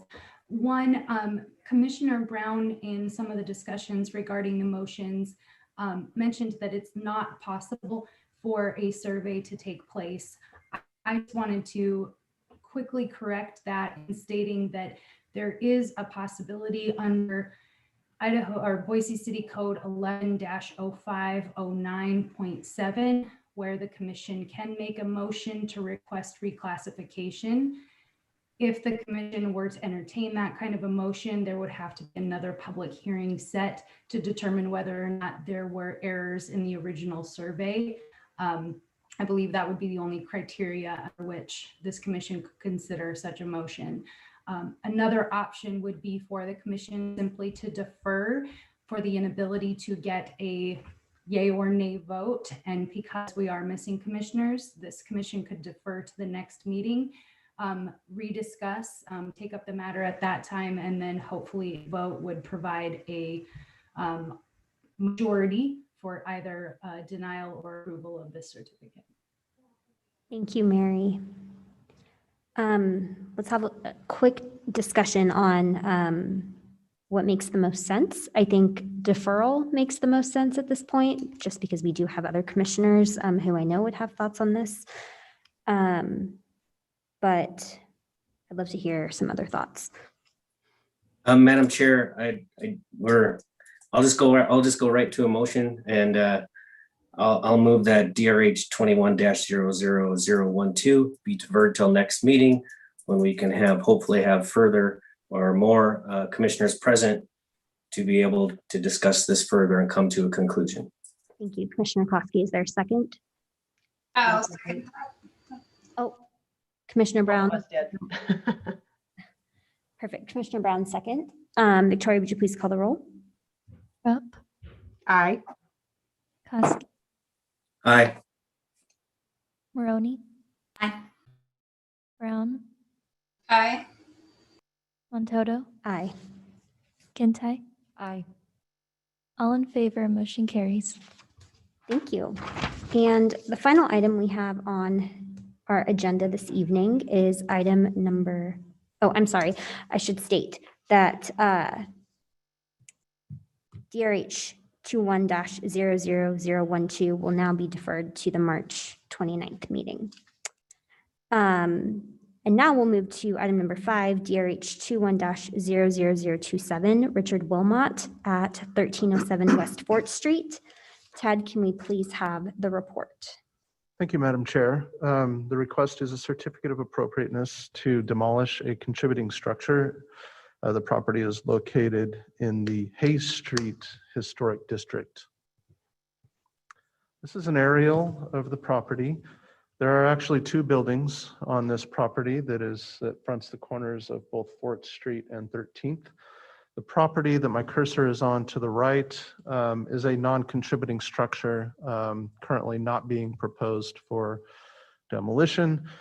The property up here to the left is the contributing duplex that the applicant is requesting to demolish. And this is a photo of the front of the property.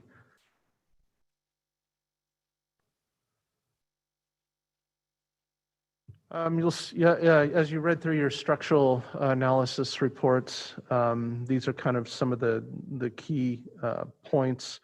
That the front and rear porch sections are separating from the main structure. The foundation is showing large cracks.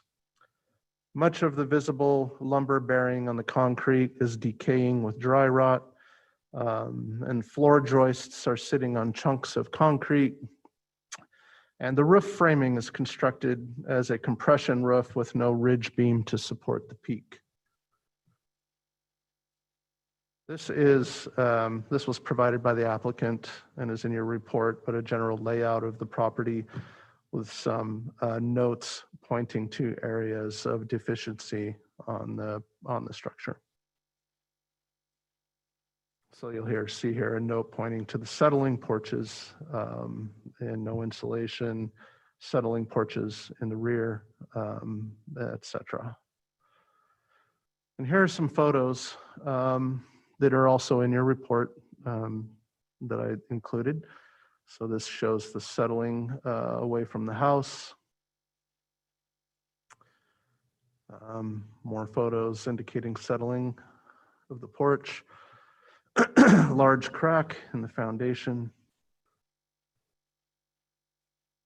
non-pressure treated lumber bearing on concrete. Excuse me.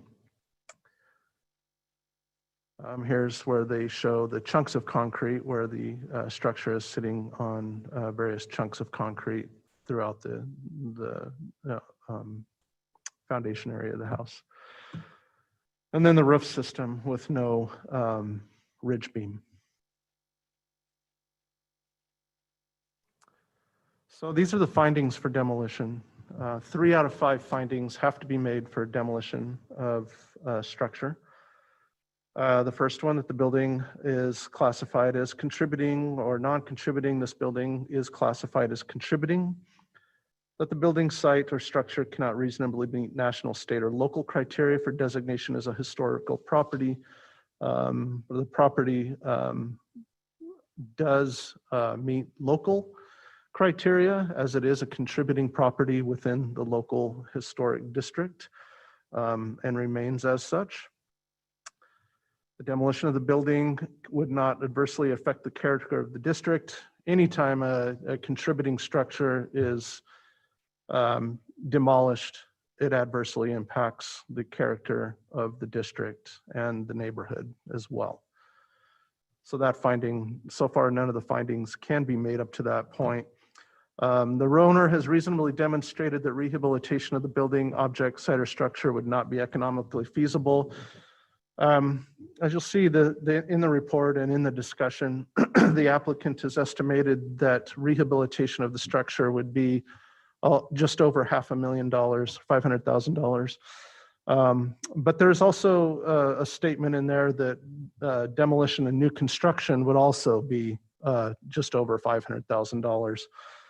As such, with the feasibility being equal to rehabilitation, excuse me, or demolition and rebuild, obviously the historic preservation staff would recommend, we are here to preserve contributing historic structures. So all things being equal in the cost, we would certainly want to see the contributing structure rehabilitated rather than demolished. All things being equal. That plans have been submitted.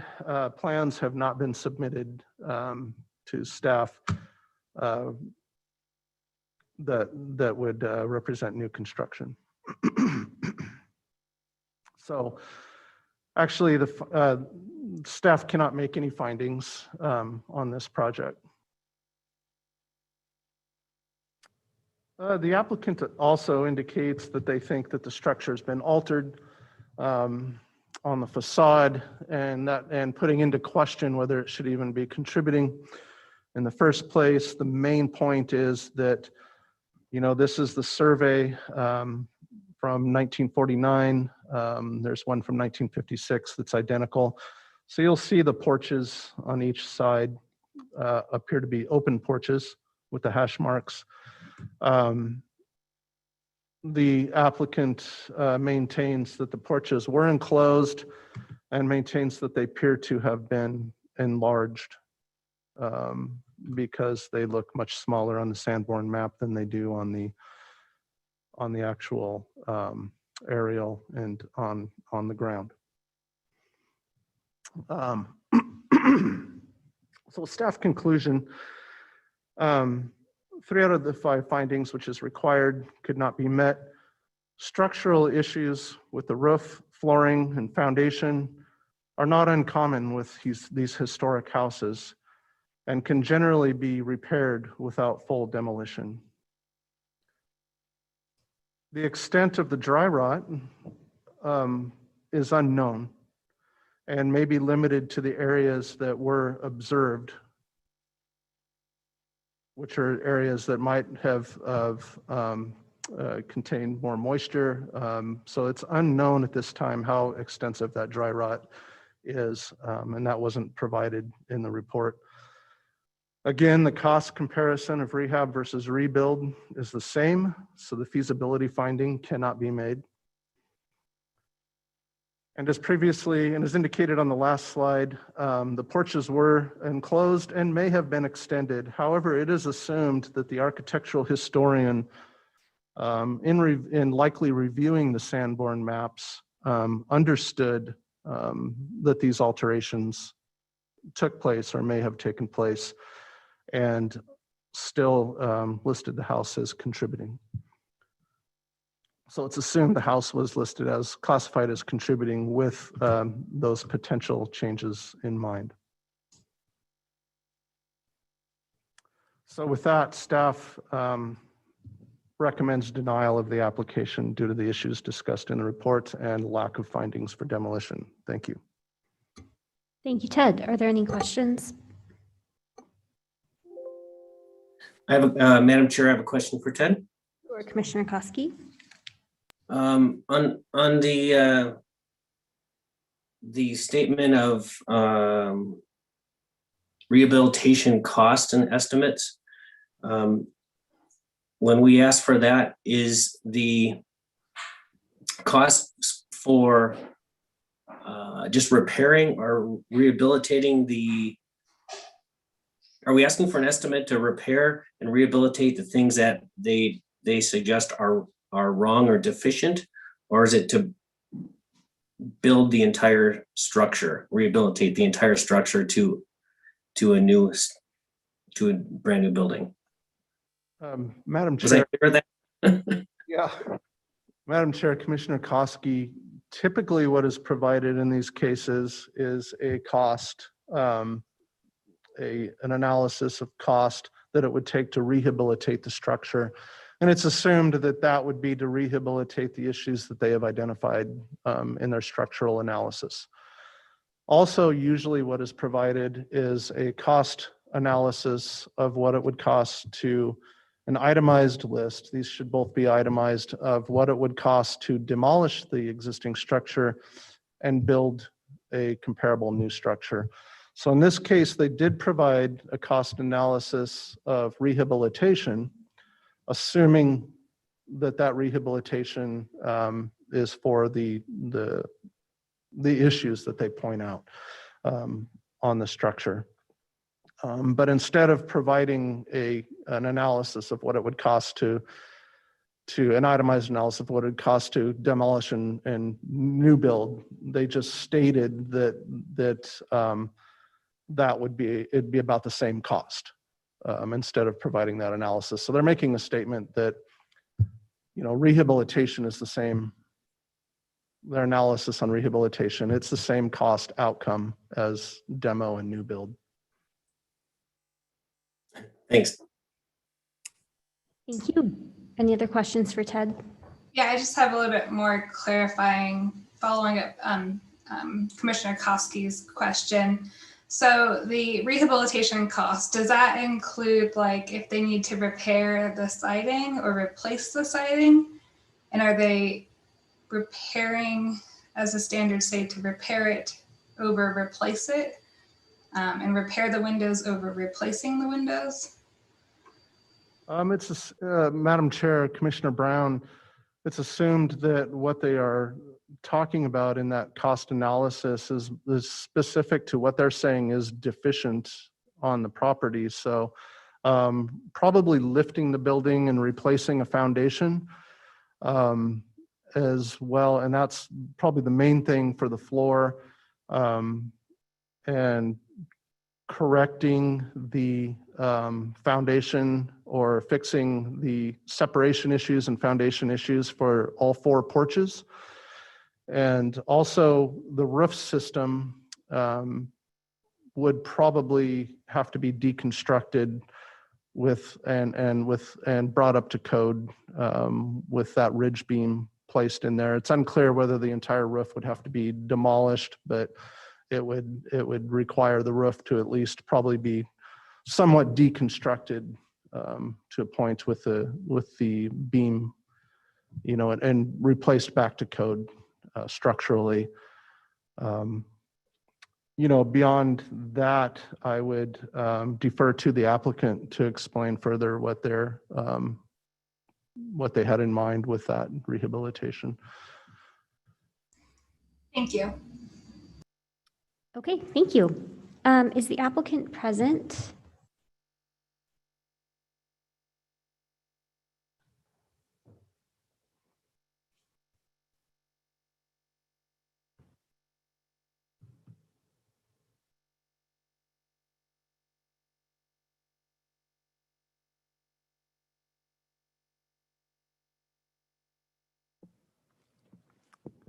Richard, you should be good to speak.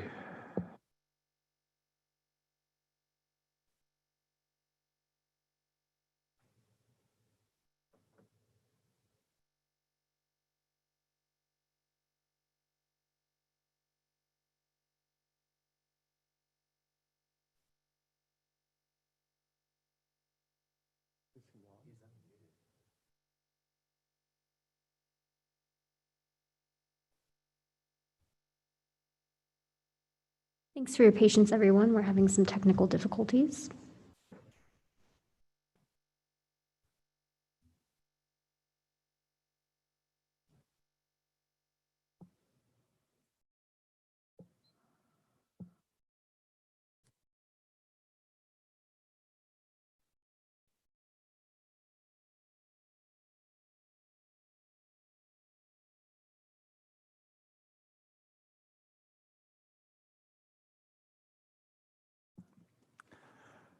Richard, you're unmuted, so if you are unable to speak, you may be having some equipment difficulties.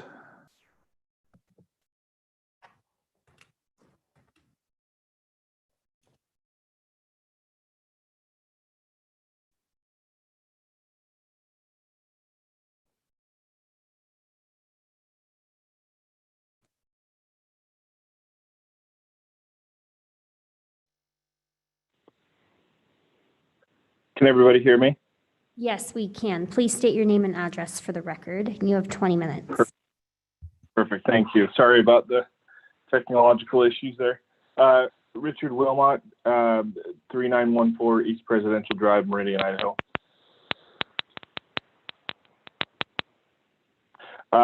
Thank you, everyone, for considering our application this evening.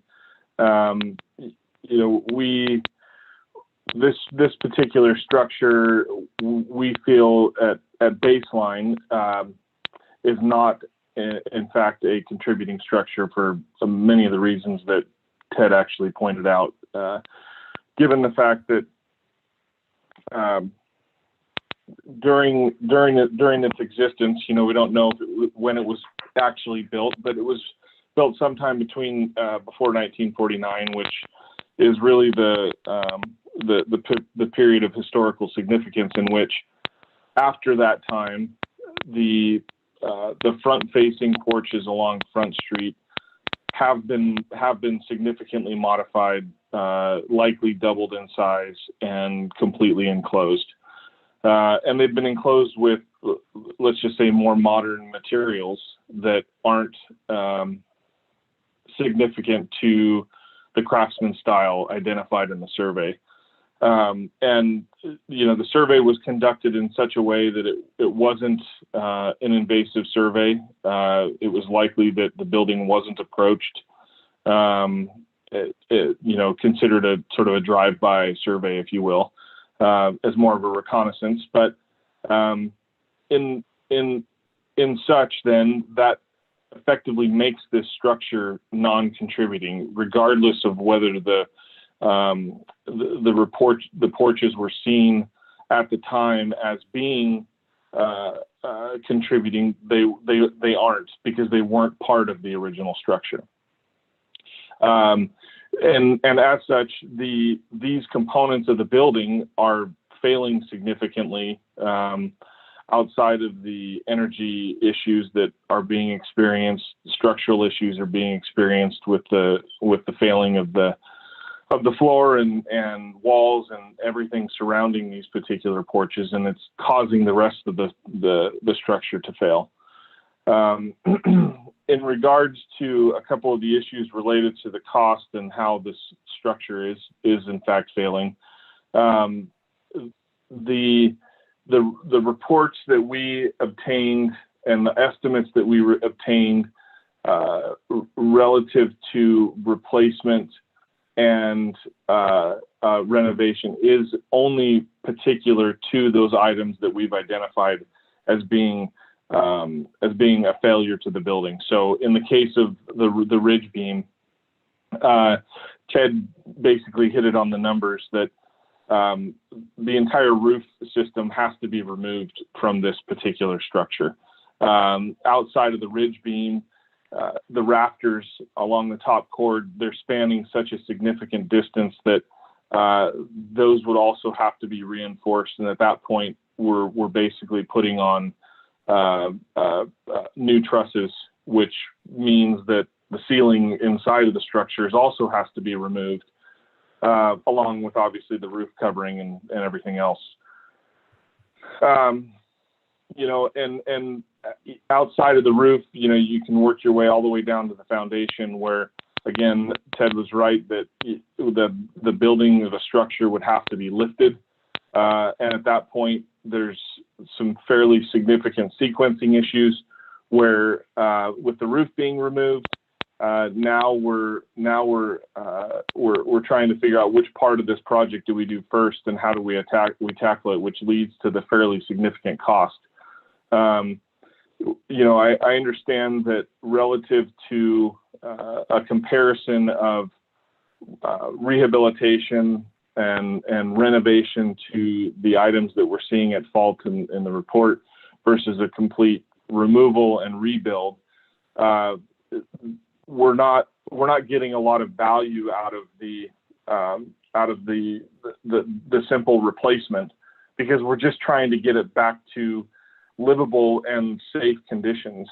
Because right now, with sloping floors and doors that don't close, and the potential for any sort of seismic event, this building would collapse on its own. So the value of spending $500,000 on removing a roof just to simply replace it the way that it was is a difficult thing for the building owner to rationalize when they could take it down and build a new structure with all the relative modern amenities that would be expected in a residence. At this particular moment, you know, yes, we may not comply with the 3 out of the 5, but of those 3 out of the 5, it being a non-contributing structure is a fairly significant part of that. And because the front facade has been fairly significantly modified, I don't know how it can continue to be a contributing structure,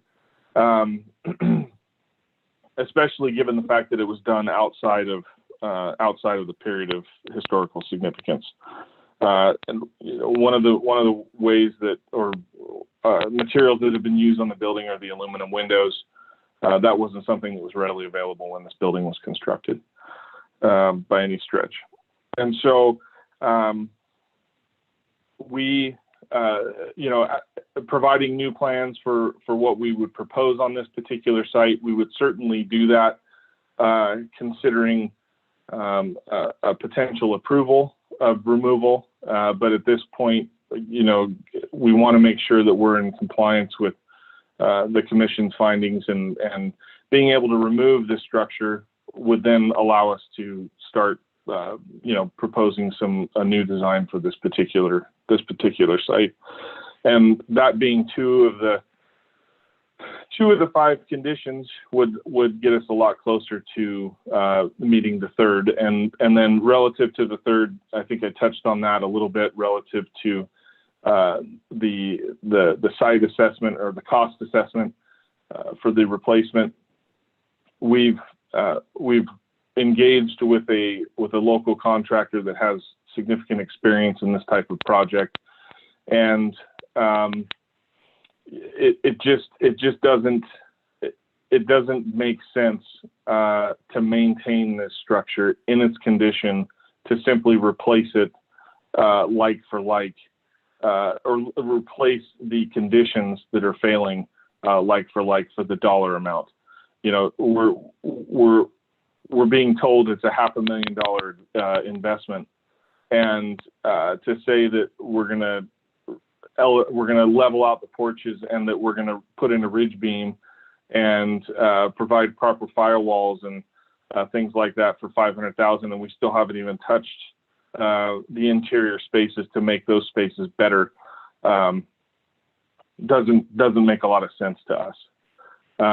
So we want there to be an understanding that if we're trying to get this structure is such that, or any structure that that is something that somebody can actually live in, and right now people are living in it, and it's a difficult situation for them. Mike, the property owner is on the line. Ted, are you able to, if I were to defer my time to the property owner, can you accommodate that? Yes, we can. What is their name so we can be sure to buzz them through? Ken Senga. Thank you. Does he show up on the list?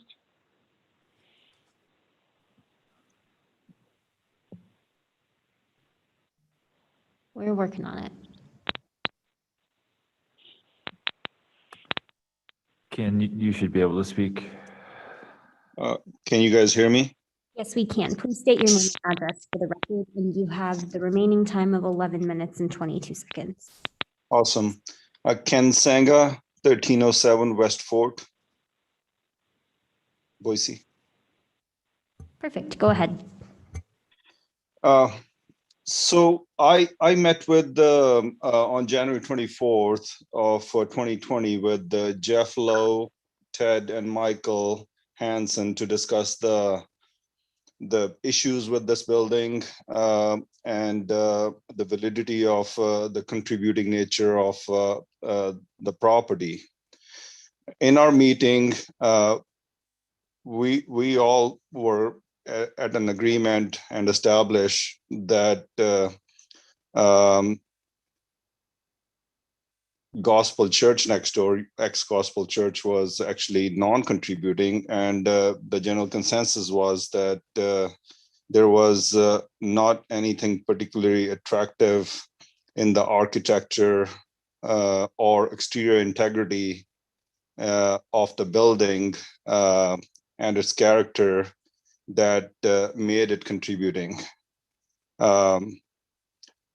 It was clear from the Sanborn maps that the front and the back sunrooms were added outside of the period of the historical significance with the aluminum windows, aluminum doors, as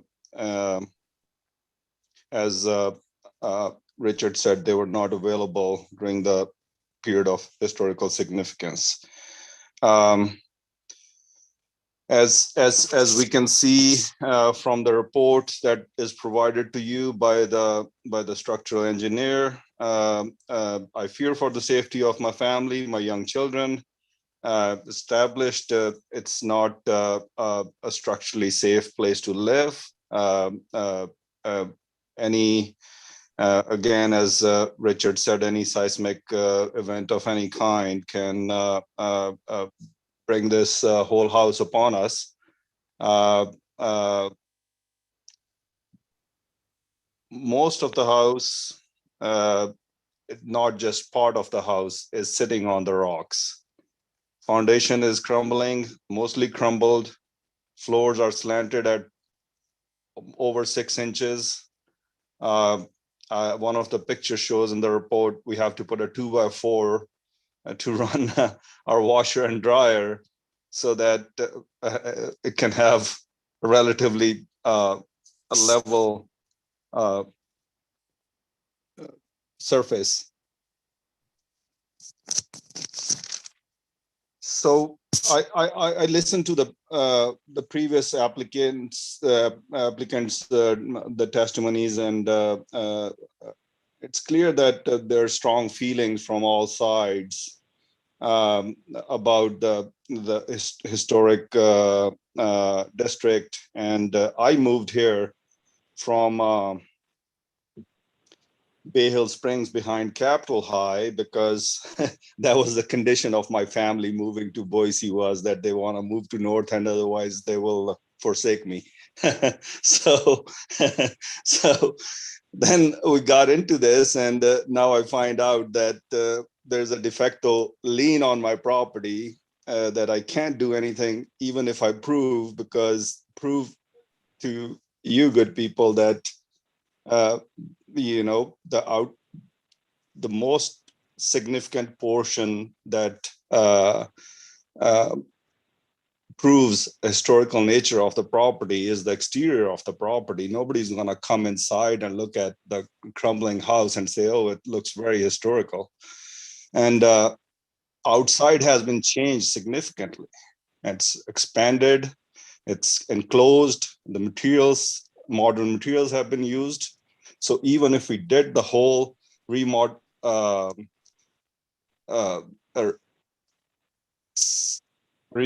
of the whole building, the outside will still look non-historical because it's not historical. And I looked at the survey report from the consultant, and it says in his own report that his report is more of a reconnaissance than a detailed report, not intensive report. So it was probably a drive-by consultant who went around and took pictures. And so I will urge that I understand our confirmation biases and our strong feelings, and but I will urge you guys as representatives of the city and essentially of us people that and I will appeal to you that the more objective and the pragmatic stance is taken instead of an emotional one here, because it just disregards the well-being of the homeowner and the family. And it's just the hard line, as previously said by Commissioner Brown. It's a 42-year-old survey, and I don't know how old is my survey. And it's just some of that stuff is outdated, and it's not. Nobody can prove the relevancy of it or the accuracy of it. So I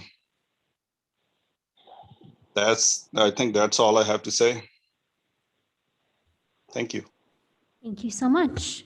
Are there any questions for the applicant or staff at this point? Okay, thank you. Is the Registered Neighborhood Association here to testify?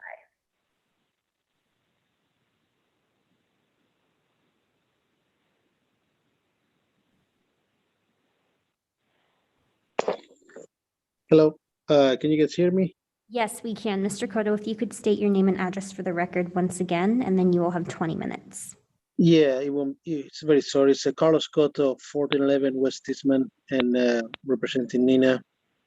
We agree with the staff recommendation that this contributing structure could probably preserve and rehabilitate it, and the demolition for now should deny.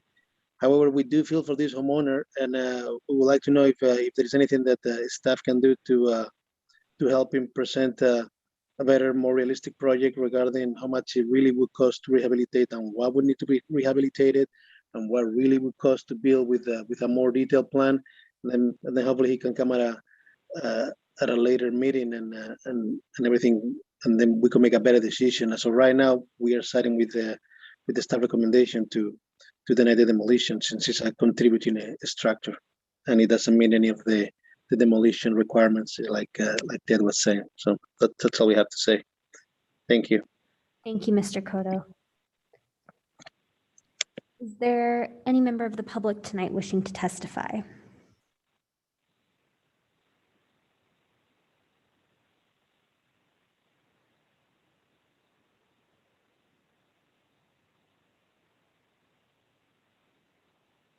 Hi, this is Sheila Grisham. Can you hear me? Yes, we can, Sheila. Please state your name and address for the record, and you'll have 3 minutes. Thank you. This is Sheila Grisham, 1204 East State Street, Boise 83712. And tonight I'm speaking on behalf of the Easton Neighborhood Association. What I'd like to say is settling porches can be fixed, insulation can be fixed, cracked foundations can be fixed. All of those things that they mentioned that are wrong with the house can be fixed.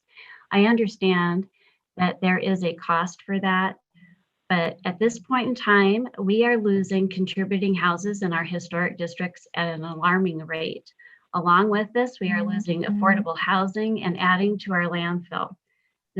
From what I understand, the city is working on updating the historic guidelines, and until this project is finished, we should definitely not be approving demolitions, especially in the historic districts. Plans should be required for whatever they are planning to put in place of what is being demolished. The plan should be required first, so we know what is going in before we take down, especially a contributing house. So we agree with the city staff to deny this demolition. Thank you for your time. Thank you, Sheila. Are there any other members of the public wishing to testify this evening? It doesn't appear that we have any. So with that, are there any final questions for staff or the applicant before the applicant's rebuttal? Madam Chair, I have some questions for the applicant. Sure.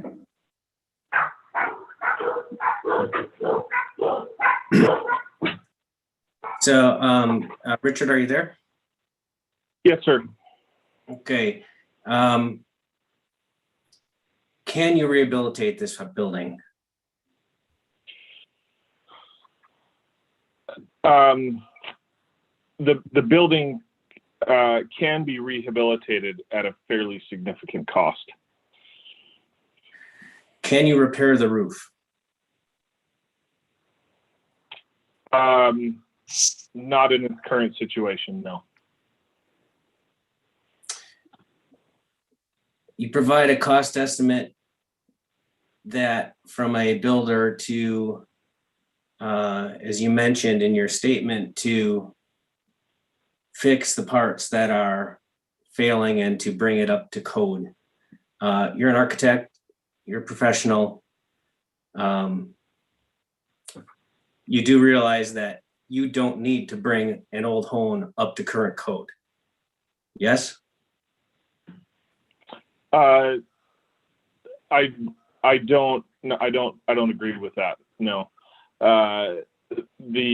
The expectation that something shall remain out of code at the potential expense of safety and energy concerns and just simple consideration for its occupants. No, I don't agree with that. Okay, but that would be a choice. You do agree that it's a choice of a homeowner if they want to bring those type of improvements to their property, they can, but you do not need to meet the current energy code on an old house. The correct? Moment that you do, no, that's not correct. The moment that you do renovation, for example, to the entire roof, you would be required to bring it up to current code.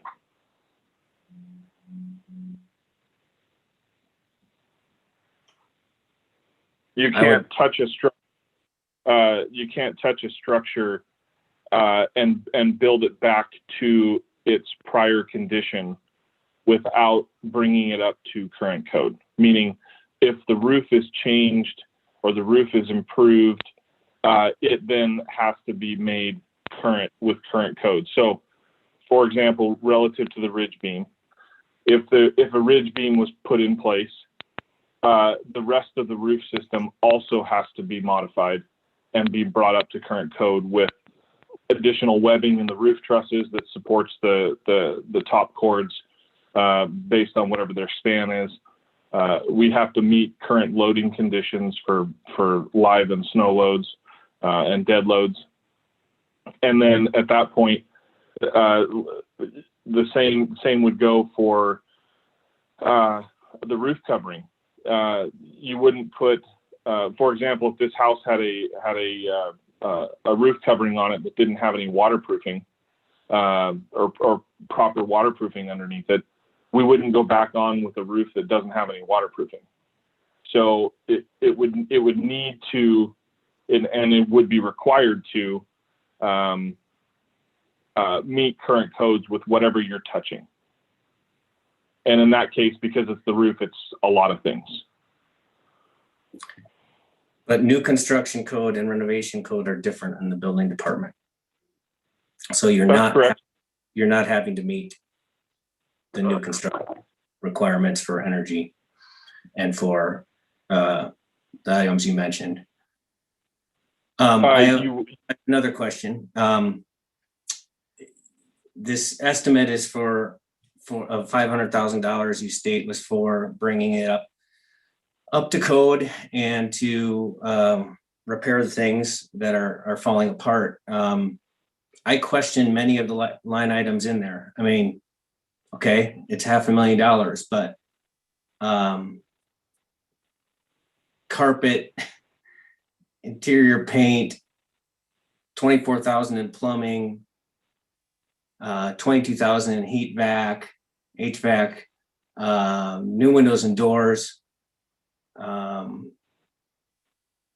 There's a lot, there's tens of thousands of dollars in here that had nothing to do with bringing the structure and repairing the structure to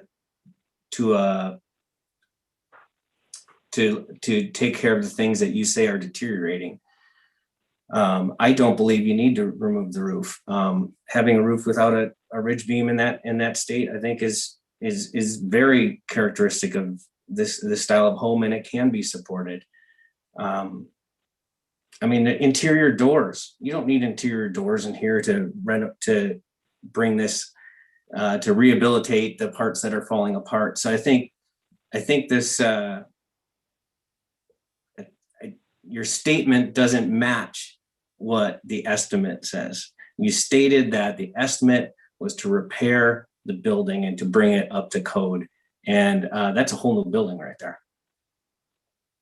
And that's what happens when the building gets lifted relative to the plumbing. Everything has to be disconnected. There's likely to be repairs that would just need to happen to whatever existing plumbing fixtures are within the home. There's a lot of waste lines, supply lines that are underneath the home that once the house is lifted, all have to be removed and disconnected and then replaced. As far as the interior doors are concerned, that's in reference to the doors that used to be exterior that are now interior doors because the porches have been enclosed and the building has been modified. Those doors don't actually shut. They don't actually close because the walls have settled so much that that the frames need to be replaced and they've been split. So as far as the carpet is concerned, once the roof has been torn off to make it compliant with live and dead load requirements, current live and dead load requirements, which will be required when the ridge beam is replaced. The whole inside of the house has now been exposed and all of the interior finishes have been compromised. And the ceiling has to be redone, which, as I'm sure you're aware, once you start doing interior finish work, the flooring gets basically damaged and needs to be replaced. Okay, thank you. Thank you, Commissioner Koski. If the applicant would like, you have 5 minutes for rebuttal, or you may yield your time. Sorry. Oh, I'm sorry, Commissioner Brown. I had a question for the architect. Sure, please. Have you pulled all of the historic building permits for this property? I requested them and there wasn't any available.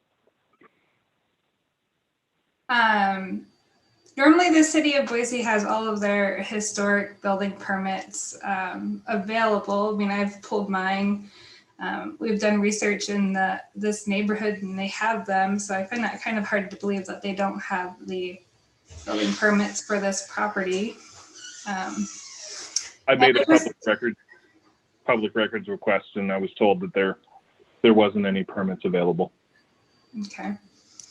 And then I would just like to clarify survey technique, reconnaissance versus intensive level survey. So a reconnaissance is not a drive-by survey. You are characterizing that wrong. A reconnaissance level survey is taking several photos, looking at the building, documenting changes to the building. An intensive level survey and actually eligibility status, so the different criteria.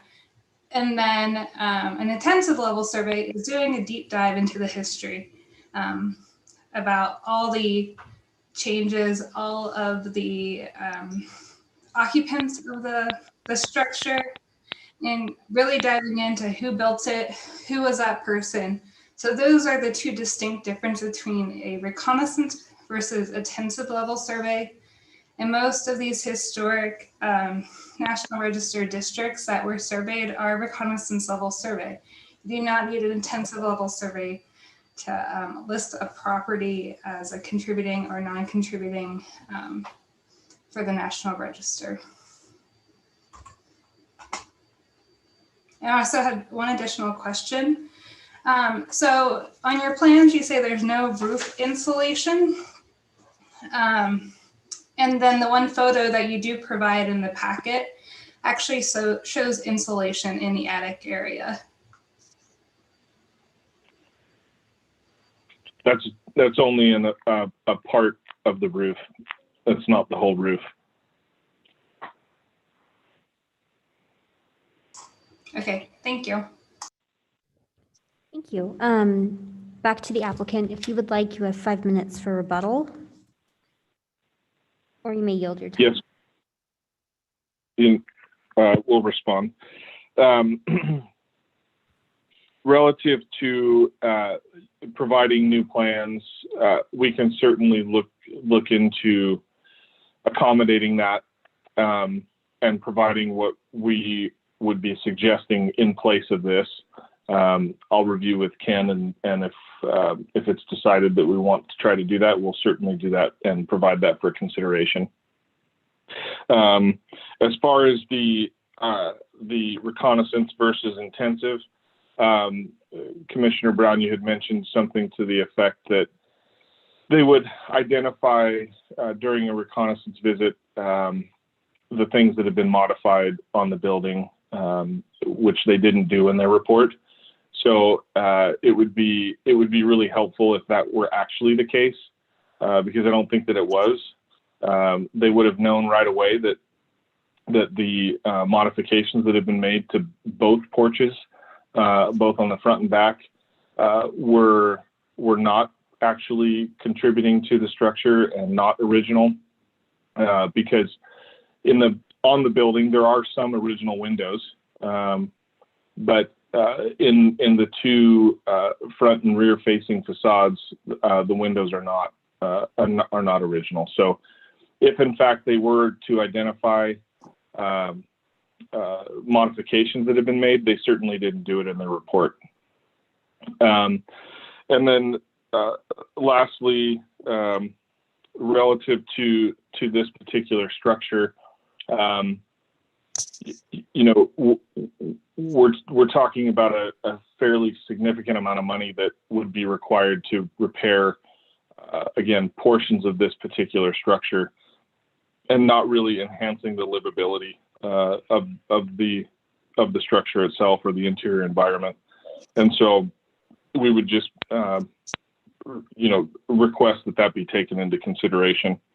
Outside of that, if it's determined that our our report in its current situation isn't acceptable for an approval, that we at least are able to get a deferral for the next hearing, so that we can either gather some additional information or be able to appropriately respond to your comments raised tonight. In lieu of a denial, it would help us in our process to best respond to that you've raised this evening. With that, we can close our response. Thank you, Mr. Wilmot. And with that, I will go ahead and close the public portion of the hearing and we'll consider a motion. Madam Chair, Oh, Commissioner Koski. yes, I'd like to make a motion for DRH 21-00027 for denial based on the items mentioned by staff in their report. Thank you. Do I have a second? I'll second that. Thank you, Commissioner Brown. Victoria, would you please call the roll? Madam Chair? Oh, yes, Commissioner Koski. I'm sorry. May I offer a couple comments in discussion? Sure. Yeah, please. can we discuss, please? Yeah, I'd like to start discussion and tell you what the basis for my motion was for denial. This is a contributing property. We can't demolish them, and cost is not to be a factor in remodeling the project.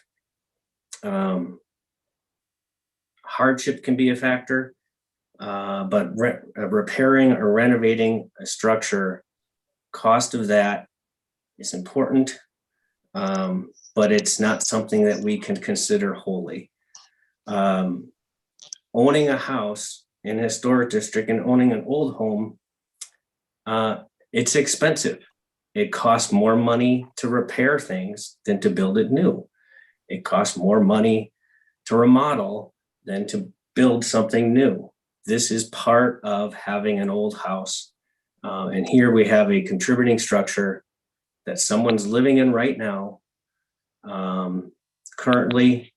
It's currently being used. It just needs to be repaired. And yes, it's expensive. I understand that. I own a home in a historic district as well, and it's expensive. But that's part of owning a home in a historic district. So I don't think that we can lose another contributing structure, especially one that is standing and being used right now. Thank you.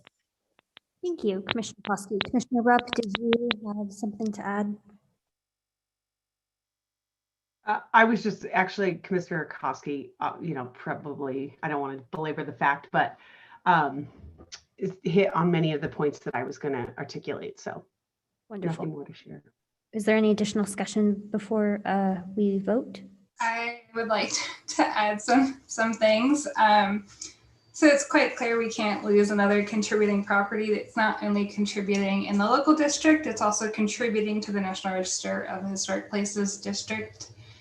I also like to bring to the architect's attention that aluminum windows have been readily available since the 1930s. The porch enclosures are historic. The Secretary of the Interior Standards number 4, most properties change over time, and those changes can have significance in their own right. So we need to keep that in mind when we're looking at these properties that are just slightly modified and they're contributing to a district. They don't have to retain all of their integrity like a individually eligible property would be. Also, I'd like to point out that we had one of the largest earthquakes in April 2020. So I think we know that the house can withstand seismic activity. Commissioner Brown, any further discussion? Okay, Victoria, would you please call the roll? Rupp, Aye. Koski, Aye. Maroney, Aye. Brown, Aye. Montoto, Aye. Kintai, Aye. all in favor, motion carries. Thank you. And that concludes our hearing for this evening, everyone. We will reconvene March 29th, and thank you all for being here. Thank you. Good night.